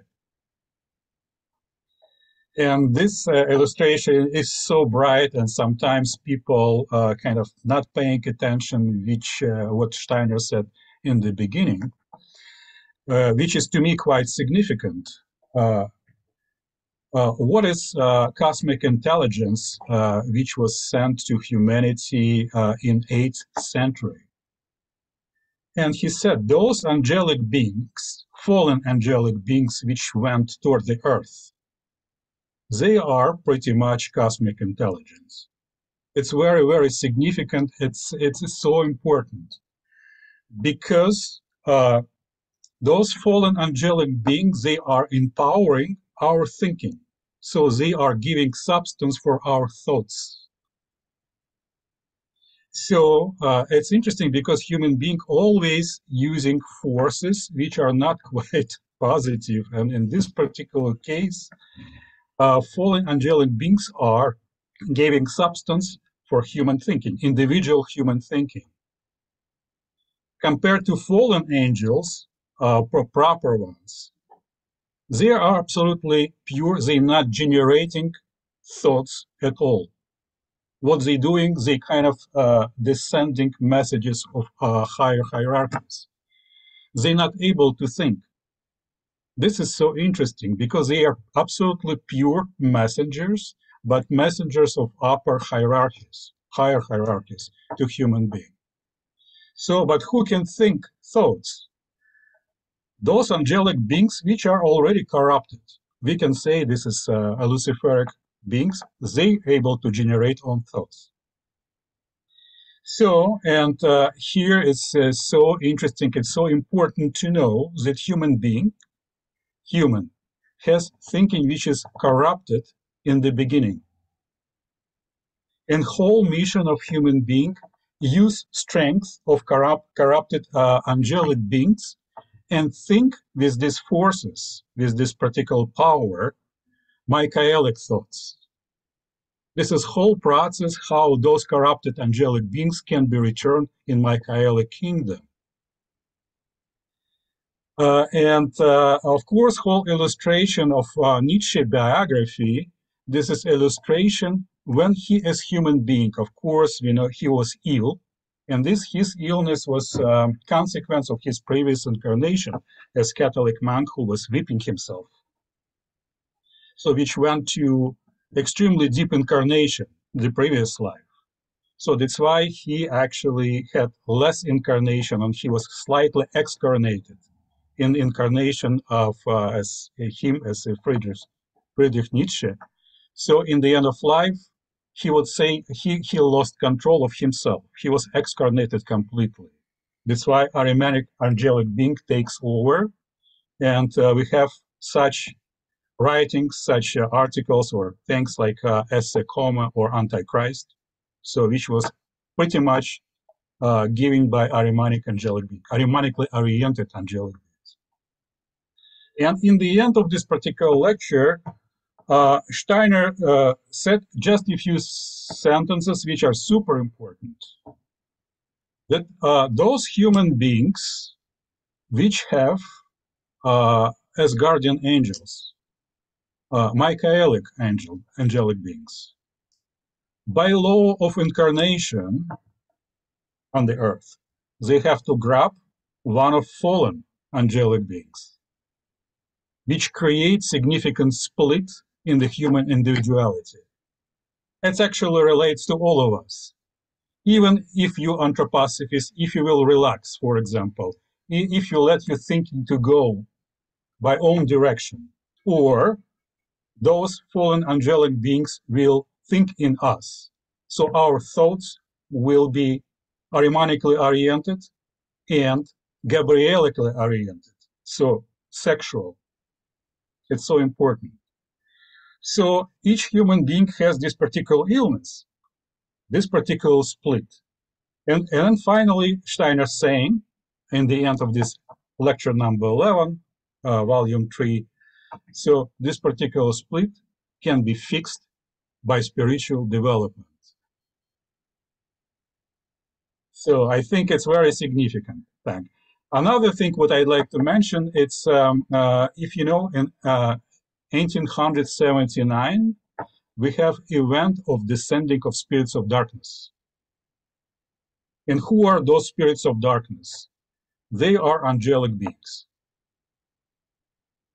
So, you know, I assume, I mean, it will be kind of extreme or extremely harmonically oriented angelic beings from this particular, let's say, earthly angelic beings, which were occupying the cosmos around the Earth. But now, since 1879, they occupying earthly realm and they occupying human beings. And according to Steiner, they are working in the human bloodstream, in the human blood. And after 1879, we have like such a explosion of materialistic thinking, specifically in area of business and in area of technology. So if we will talk about, for example, Elon Musk, so I'm pretty sure those fallen angels are working in the bloodstream, but they also making attempts to work in the human nerve system too.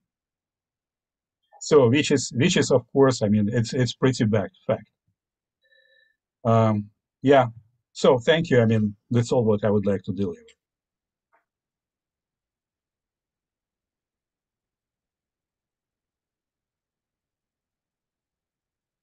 Yeah, I think just 869 is, according to Steiner, a time that involved the consequences of the 866 or the 666 intervention of the sun demon. And that's when at the Eighth Ecumenical Council, the Catholic Church established the dogma that the human being wasn't threefold, but only twofold. And this took place in the Hagia Sophia. That was a great church dedicated to Sophia. And it's since now become a mosque. But this denial of the spirit then empowered the church to now represent the spirit on an earthly level. But it also led to cutting human beings off in as much as they embraced those dogmas or were under the spell of those influences of the church to deny their own higher self. And so, as you were recounting from that lecture, Steiner speaks of a division of angels at that time. So a split, this one that I was speaking about in our time through the crossing of the threshold in the 1840s isn't the first time that you have this kind of a division. And it's events like that, the church being very powerful at that time in the Middle Ages, was able to not just work on the physical plane. There were beings above inspiring those church fathers who were creating that dogma. And there were other, Steiner speaks of Aristotle and the Harun Rashid, and that overlighting that same and trying to come to some agreement, which didn't happen. And so Harun al-Rashid goes on to become Francis Bacon, who's the founder of the Royal Society in many respects and helps to inaugurate materialistic science. So Arabism maybe was pushed back in the wars in Spain and North Africa and Vienna and all of that, but it was able to infiltrate the West through modern science. So I think we're kind of dealing with that type of situation where this materialism has now been amplified by these subnature forces and these new technologies, which have an occult influence. We don't have organs to perceive these things. And Rudolf Steiner said the Greeks held them as a very deep occult secret and related it to the three goddesses that are called the mothers in Goethe's work. And they are there in the interior of the earth, representing the heritage from old Saturn, old Sun, old Moon, and that each of them have a relationship to one of these forces: electricity, magnetism, nuclear energy. But the fact that all three of those forces are already out suggests that Ahriman is accelerating. This is Ahriman's strategy, is to bring events prematurely before humanity is ready. That's a kind of Alvin Toffler called a future shock, where the future arrives prematurely and we're not ready for it. This is what the singularity is threatening, is this computer power growing, doubling every 18 months to 2 years. We can't keep up with that. And more of these language models, for example, that's just the beginning of, like ChatGPT. The Chinese military, the US military, the Russian military, all are working in a clandestine way to create autonomous soldiers, autonomous weaponry. They see how much drones are playing a role in Ukraine right now, autonomous submarines, or drug people are using autonomous stuff. So more and more, you're going to have wars being fought by robots, not people. And hypersonic missiles have such a short trajectory to get from one side of the earth to the other that human beings can't deal with that kind of hyper time. And so more and more, these missile systems will be controlled by artificial intelligence, and decisions will be made in the sphere of artificial intelligence. One of the first person to create a chat bot was Joseph Weizenbaum. This was decades ago.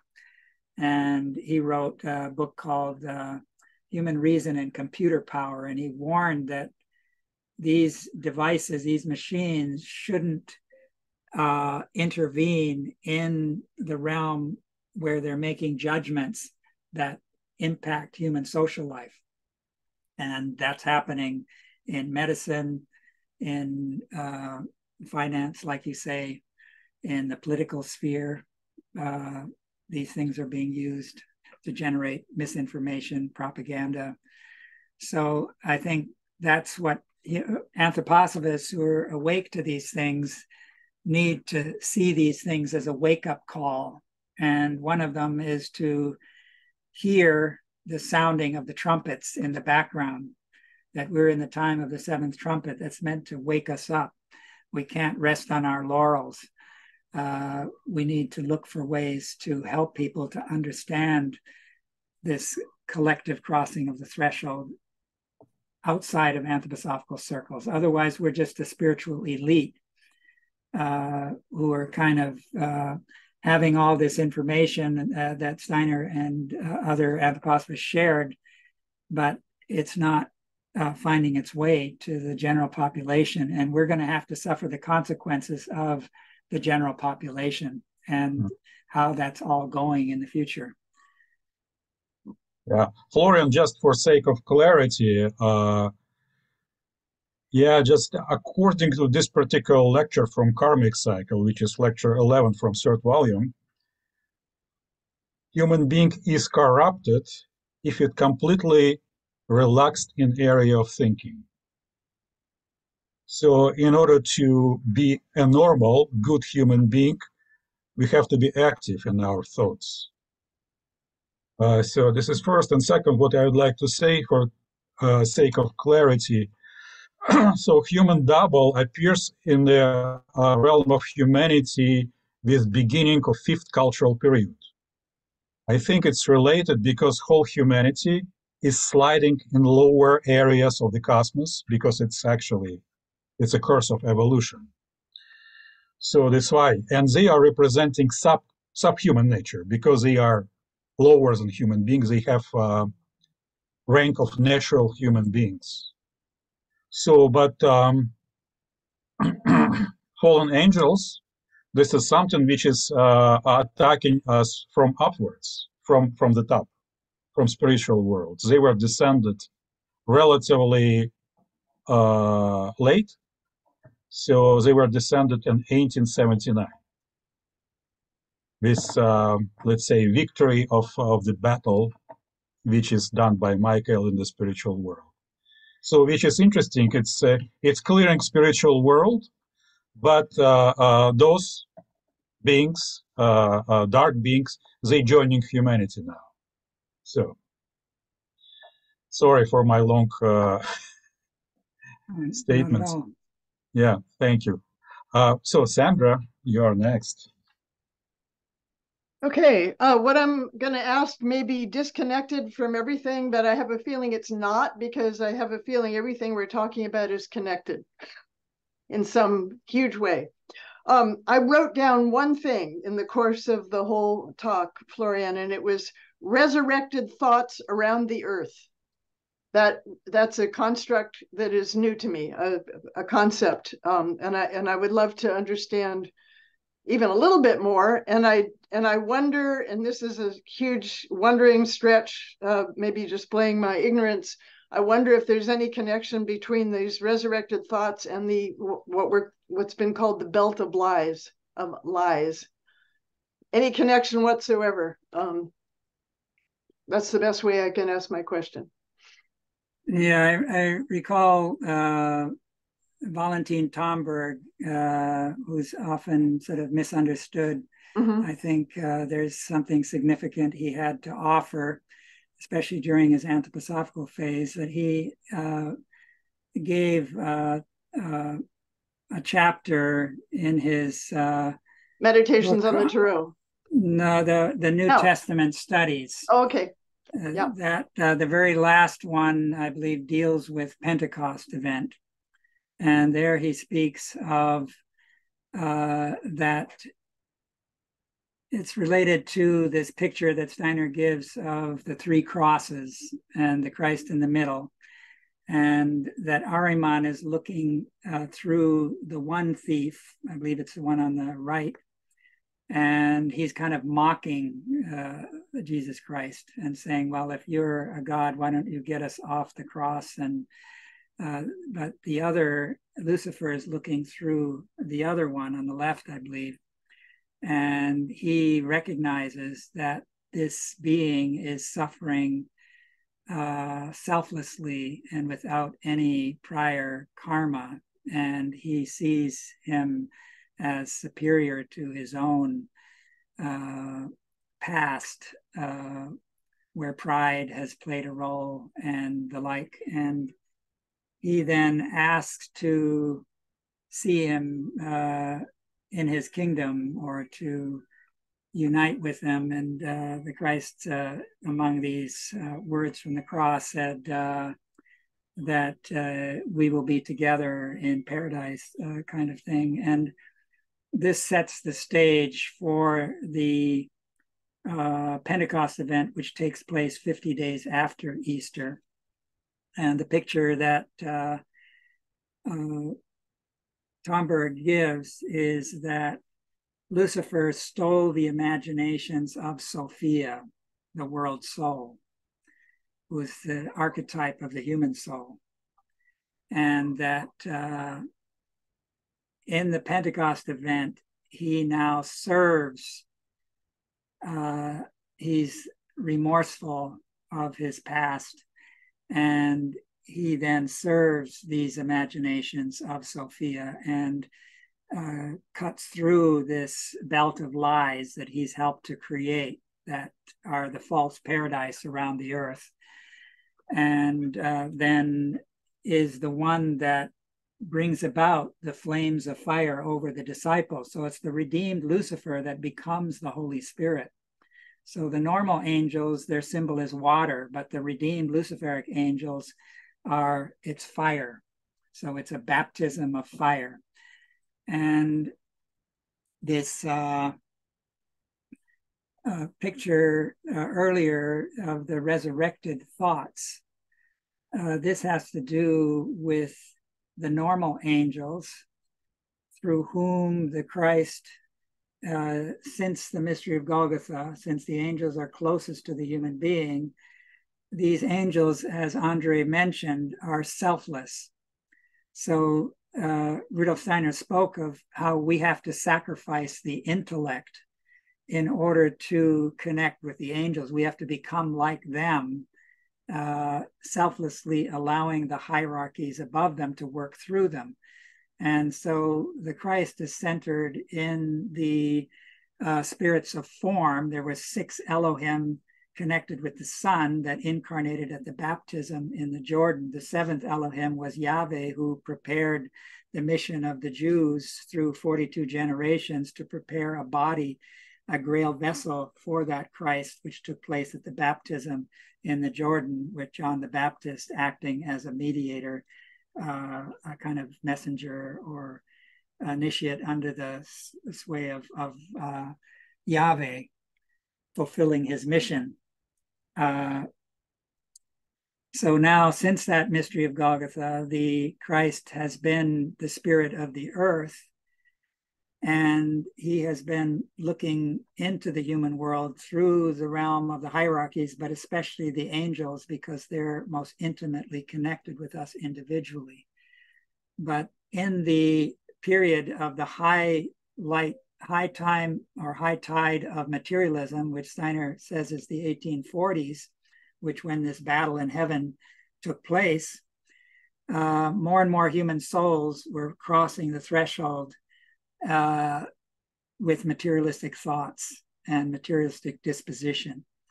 And that we then impacted the angels in such a way that it sort of suffocated the angelic consciousness and the Christ that was working within it. So it kind of brought about a second death of the Christ in the realm of the angels, whose lowest member is the etheric.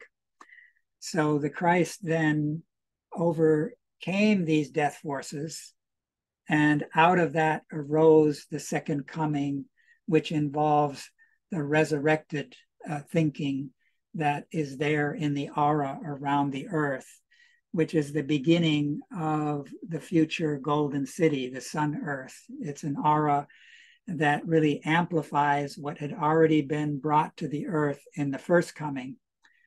It's now amplified through the second coming. Okay, so there's a connection between these resurrected thoughts and the return of Christ in the etheric. Perhaps they're almost one and the same. They're definitely related, yeah. So okay, I thank you.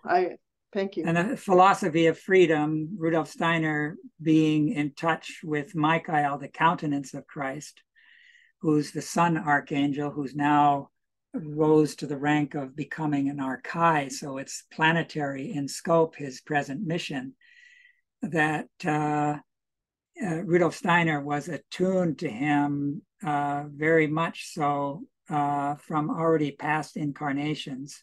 Steiner speaks of a Michael school that took place from the 15th century to the turn of the 19th century, where there was a Michael school, and anthroposophy is an earthly incarnation of that.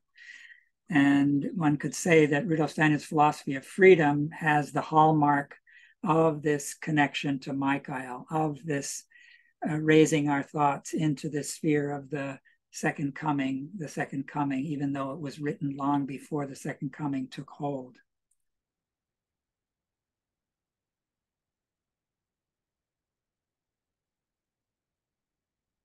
Thank you very much. So Richard is next.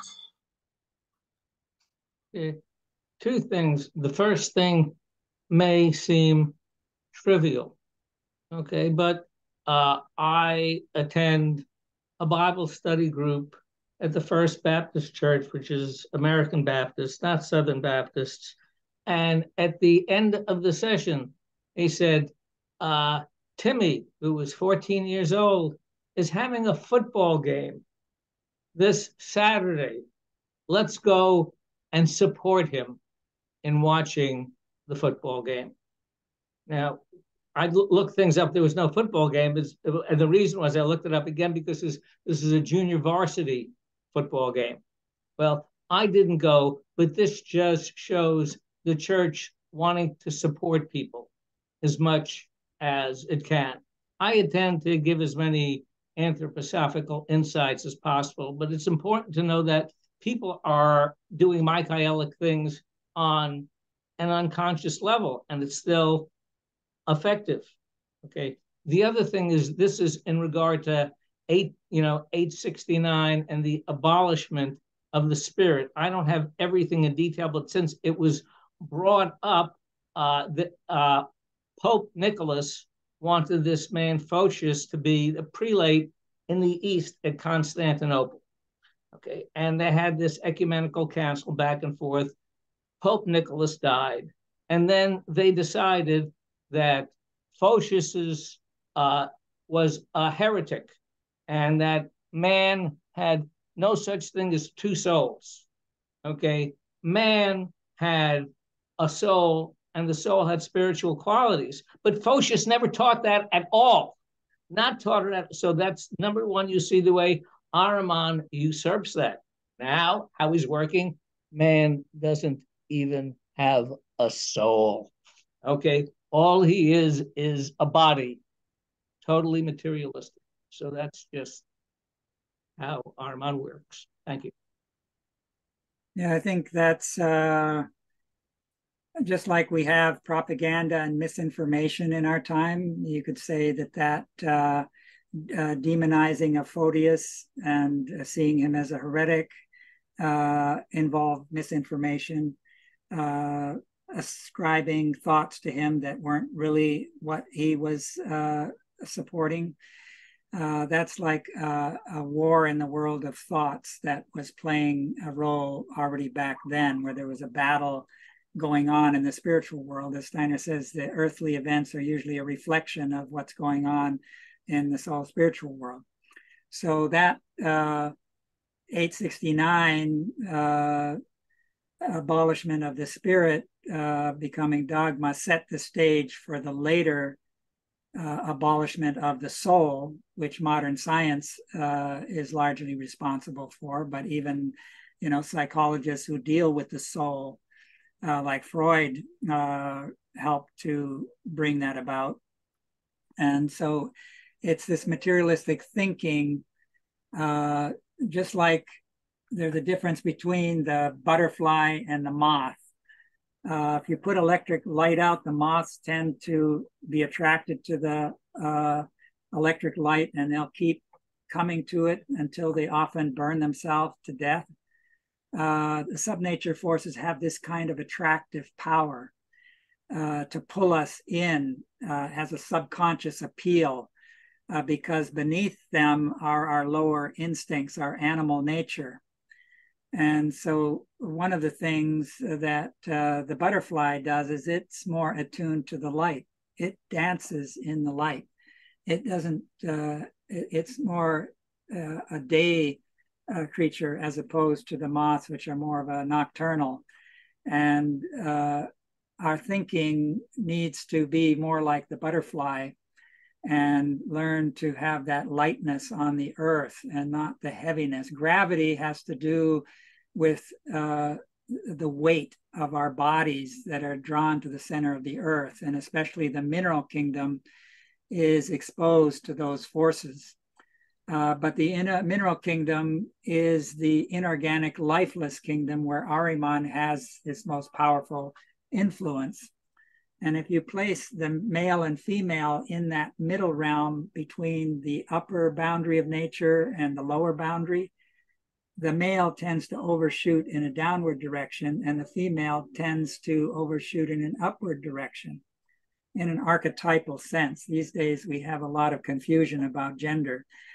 But this has played a role in all esoteric, deeper teachings. And Steiner says that there's a reversal of the paradise myth in our time, whereas the old picture of Lucifer tempting Eve, Lucifer approached the woman who embodies more the soul aspect and eats of the forbidden fruit and then passes it on to Adam. He says now it's the other way around. Ahriman attacks the male and the male passes it on to the feminine. And the West that has more of this male character passes it through colonialism on to the East. So science in the Royal Society, they didn't allow women, it was all men.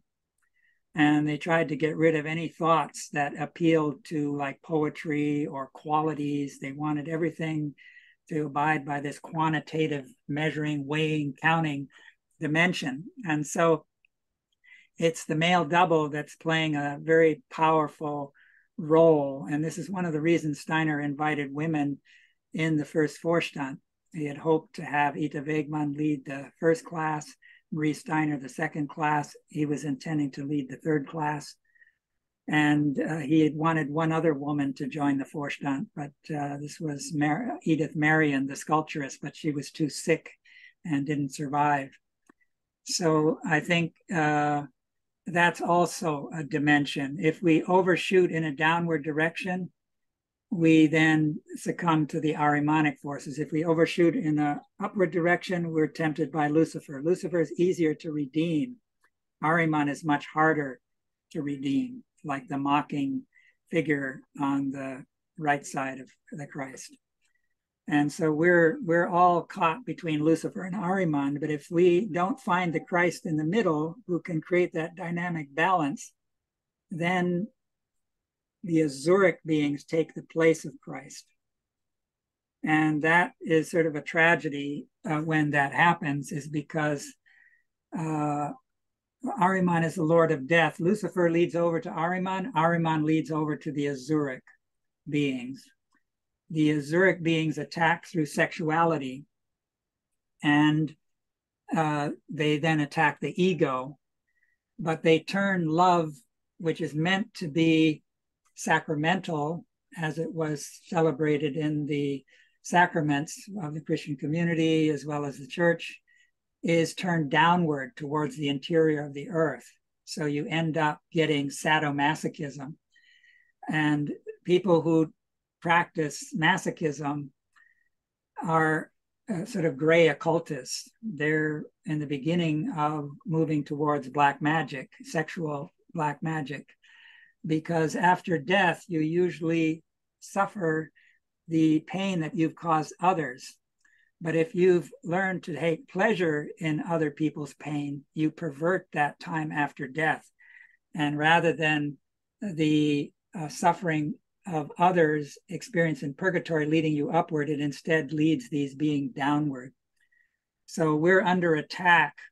Luciferic beings were in the foreground in the Luciferic, Ahrimanic, Luciferic in the Lemurian period. Ahriman began to attack in the Atlantean period, and the Azuric began to attack in our period. And the fourth post-Atlantean period was a recapitulation of the Atlantean period. So that's where the Ahrimanic really came in. But our fifth period doesn't look back to the past. It doesn't recapitulate anything, but it relates to the future. So in our time, the Azuric beings begin their attack. And some elements of Freudian psychology have some of that picture in it, where it so strongly identifies us already as little children with our sexuality, etc. And I think with pornography is like the flood of the dragon. This is sort of what we're being exposed to in the media world. And in the book of Revelation, the woman is given the wings of an eagle to fly above that polluted level of the astral into the higher soul regions. And this is Johannine Christianity gives Sophia the wings to fly to this higher stage. Maria the Mary being the mother of Jesus beneath the cross incorporated the Sophia being. And among the last words from the cross were to Johannes, John, behold, this is your mother. And to the mother, behold, this is your son. And it says that henceforward they lived together. He took her into his home. So that's sort of spirit self. It creates a new family that's not based on blood. And that's the new community that we need to learn to forge, because blood relationships harken back to the Atlantean period. That's the seven-headed dragon that the woman standing on the moon has beneath her feet. And she embodies the archetypal lamp that the wise virgins in the mini apocalypse in Matthew look up to. So I think that picture of the woman standing on the moon, crowned with the stars, clothed with the sun, is a source of inspiration and hope. And the interesting thing is that on the Rosicrucian version of that, this being doesn't have 12 stars like in the book of Revelation, but has 9. And this has to do with the fact that we need to, as human beings, create the 4th hierarchy, which will have a 3-foldedness. Those who develop manas, those who develop buddhi, those who develop atman will add those 3 missing stars, so that you have then a 12-fold hierarchy that is embodied in the 12 stars. So I kind of went beyond your question there. I know what you started out with. Yes, there are people in the religious denominations who bring with them a spiritual heritage and have fruits to share with others that are of value, and who can generate compassion and empathy and do good works.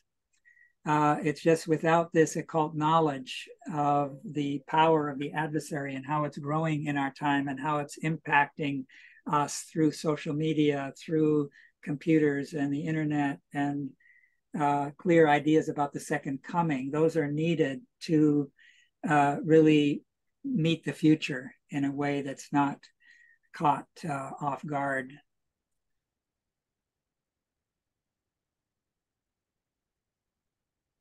Thank you very much. Nicola, okay, so go ahead, finally. Yeah, please unmute your machine. Yeah, go ahead.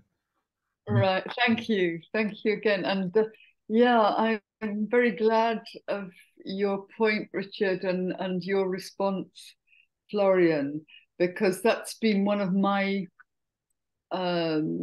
senses, my feelings, is that the hope is in the human heart. And I've been I've gone to a couple of talks by an African philosopher. One is about Ubuntu, which is in I am I because you are you. So it's the we. It's the sense of community, which is what you were speaking about at the end, Florian. That we need to be aware of this community, and my sense is that there are, when you just do all these pictures of where everything is, that there are still these communities which are not are still not overtaken by social media. Obviously they're working very hard to get them in everywhere, but my sense is that there's hope in the fact that they aren't everywhere. Anyway, so that was one thing that just came out of that. Before that, there were two. I would just say there was a couple of things. That one, there was a question about what it actually means of humanity having crossed the threshold unconsciously, because I don't really understand this. I also want to point out that the original foundation stone, where there was the two dodecahedra of different sizes, and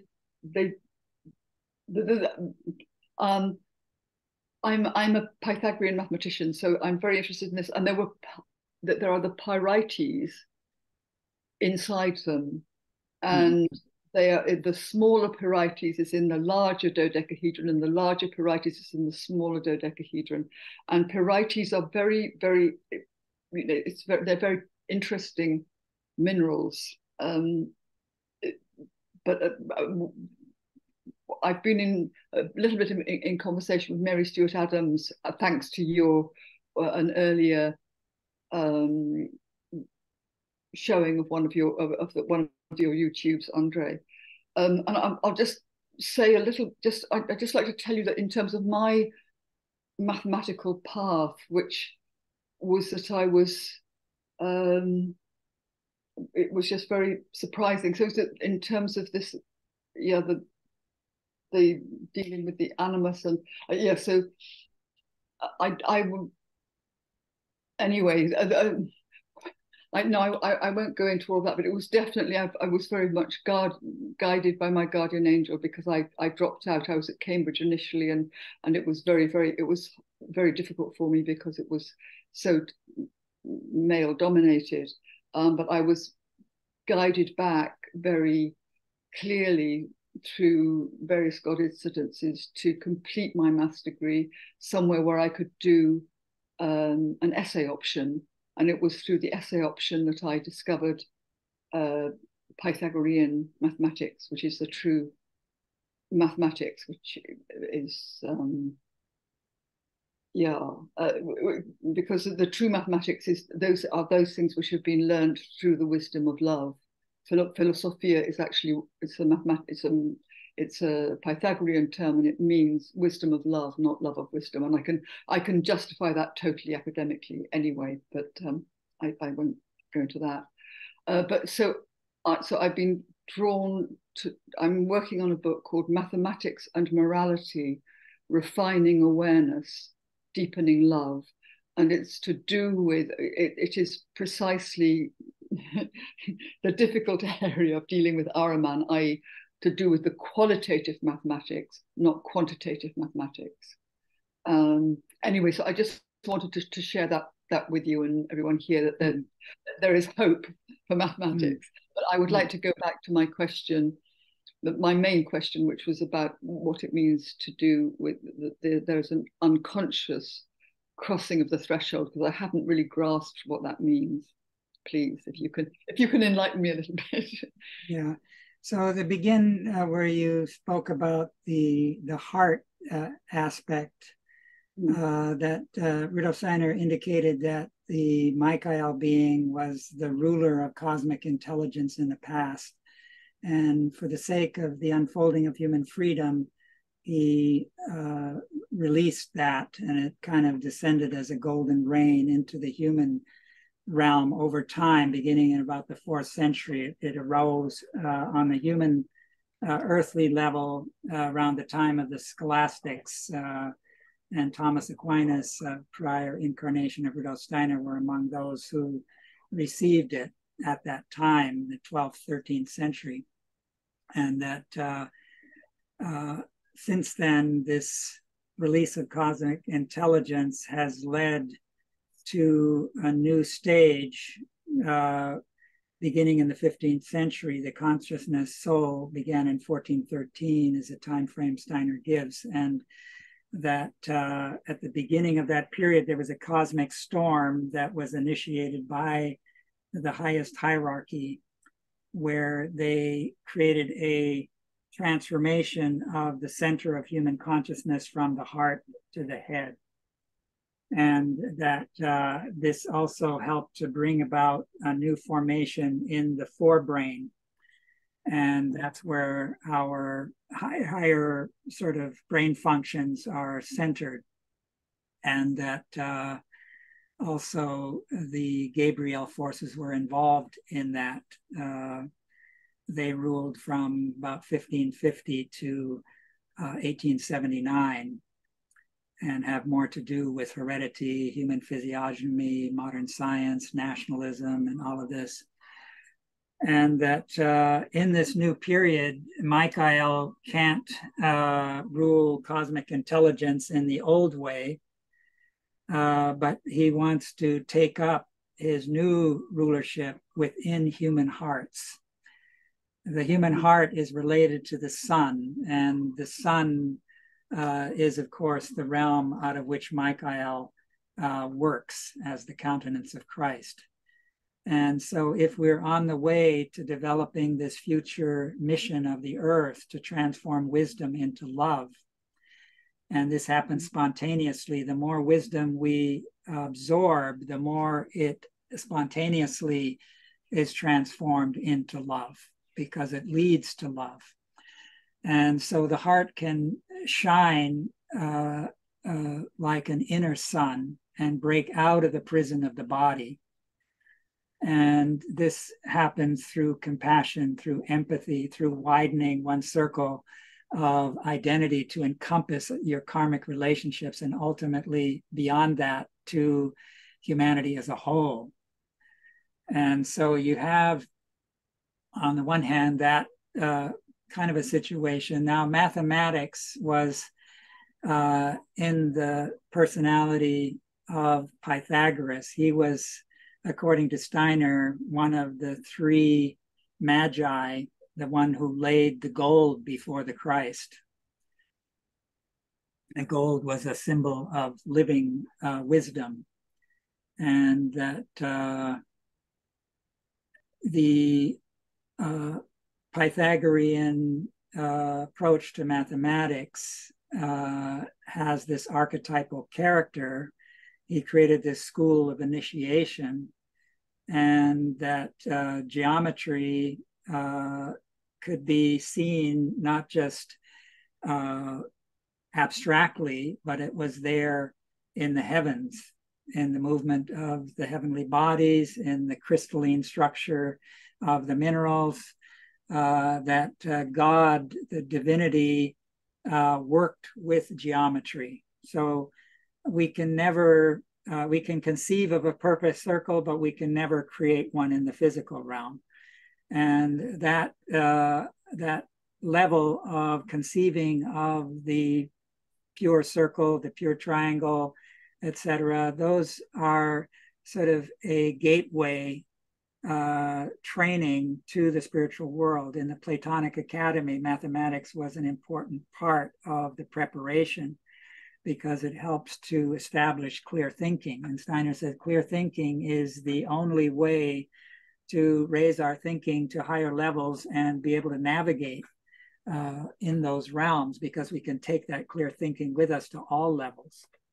But we have to sacrifice our personal opinions in order to develop this ability to serve. Steiner indicated that all of anthroposophy really comes from hierarchical beings thinking in the human being and through the human being and speaking through the human being. Steiner offered his thinking. He had already begun to do that as Aristotle in the prior Michael age. His teacher had been Plato. And then, of course, Alexander carried his impulse into this cosmopolitan way into the world at that time. So that was Michael still working in the old way. So Steiner, having been Aristotle, having been Thomas Aquinas, was then preparing for this incarnation in the new Michael age, when the thinking is now descending into the human realm, and Ahriman can also take hold of it and misuse it. Ahriman, as we heard, works through the double. The double is super intelligent, but it has a will, but it has no feeling life. And when you see that sculpture of Ahriman that Steiner gives, it's lacking the forehead. It's lacking that new formation in the frontal lobe, which is where our moral thinking kind of is centered. And by lacking the heart, there's no capacity to unfold love. And so the more we come under the spell of the double, the more we become loveless, the more we lose our ability to unfold compassion and empathy and create this new community. And the more we instead lead over to this war of all against all, because egotism has to do with being imprisoned in the body. And that's why in that red window, you have a battle in the human heart. Steiner talks about Ahriman, unlike Lucifer, who attacks from above through the head and engenders pride and seeks to have us ascend into the spiritual world in a one-sided way, that Ahriman attacks from below through the feet. And that's where Christ washing the feet of the disciples was meant as a kind of protection act. But Ahriman rises up to the sexual and then seeks to draw the thinking down to serve the lower nature. And Ahriman seeks to get a hold of the intelligence and use then human beings to achieve his goals. And that's where this authorship of Nietzsche was taken over at a certain point. And that was a tragedy in his biography, because he was a fighter for freedom, as Rudolf Steiner indicated in his earlier biography. And but I think we have quite a few authors through whom Ahriman is working in our time. And so it's a time to be very awake and watchful. And I think this area that you're working with, Olive Wisher would be a good kind of springboard into that realm, along with George Adams, who's the one who used to translate Steiner's talks into English. And there's the mathematical section at the Goetheanum. There's a lot of books. Ideally, one could read German, because a lot of them haven't been translated, that deal with mathematics and that whole sphere. So I think that's like the dodecahedron has the pentagonal surfaces, and that represents the fifth stage of evolution. We're now in the fourth. The fourth is related to the square or the cube. The fifth is embodied in this dodecahedral, where the pentagram and pentagon play a central role. And of course, the pyrite crystal can create a dodecahedral formation. And so Steiner's then showing how we have to weave the microcosm, which is embodied in the smaller dodecahedron, into the larger one, which is the macrocosm. So by putting the larger one in the smaller dodecahedral of copper and the smaller one in the larger one, he's referring to this need to weave the two together, microcosm, macrocosm. And that's what's been planted in the human heart. That copper is the metal of Venus. Venus was the home of Lucifer. Lucifer was cast down from Venus to the earth, but he's always been longing to return to his rightful place. So when we redeem Lucifer, we're helping to redeem the Venus sphere, which is really the sphere out of which higher love is born.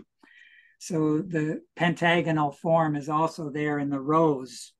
You can see the lily and the rosacea species. One has the hexagram, the lilicea, and the other has the pentagram, the rose. And when you stand in upright position in the form of a pentagram, that is really the power of the etheric expressing itself in the human body. Steiner speaks of the forces coming from above the head, down through the head to the right foot, then up to the left hand, then to the right hand, and then back down to the left foot and up again. So it's the etheric image of the human being. But that five-pointed star can be turned upside down. Then it becomes the two-horned beast. So in the fifth age, we have to face the mystery of good and evil. And so that's where Lucifer can be redeemed. Then he can play a positive role, or Lucifer leads over to Ahriman. Then you have black magic, the two-horned beast. And there's a lot more to this whole theme, but I don't want to go on and on with it.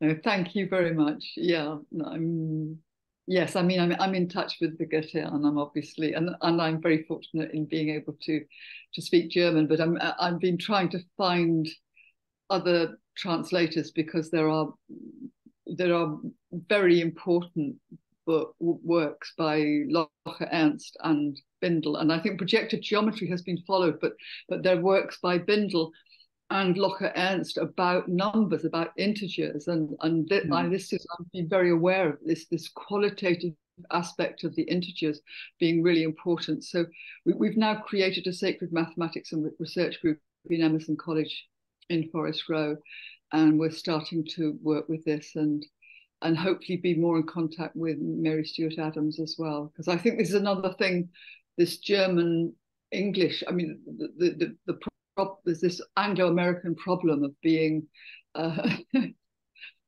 being very unaware of other languages, and obviously in particular German. So hopefully we can come through some of this. And thank you very, very much. Yeah. Very welcome. Thank you. Okay, dear friends, so we are working for 2 hours and almost 50 minutes. So this is the longest presentation in our history.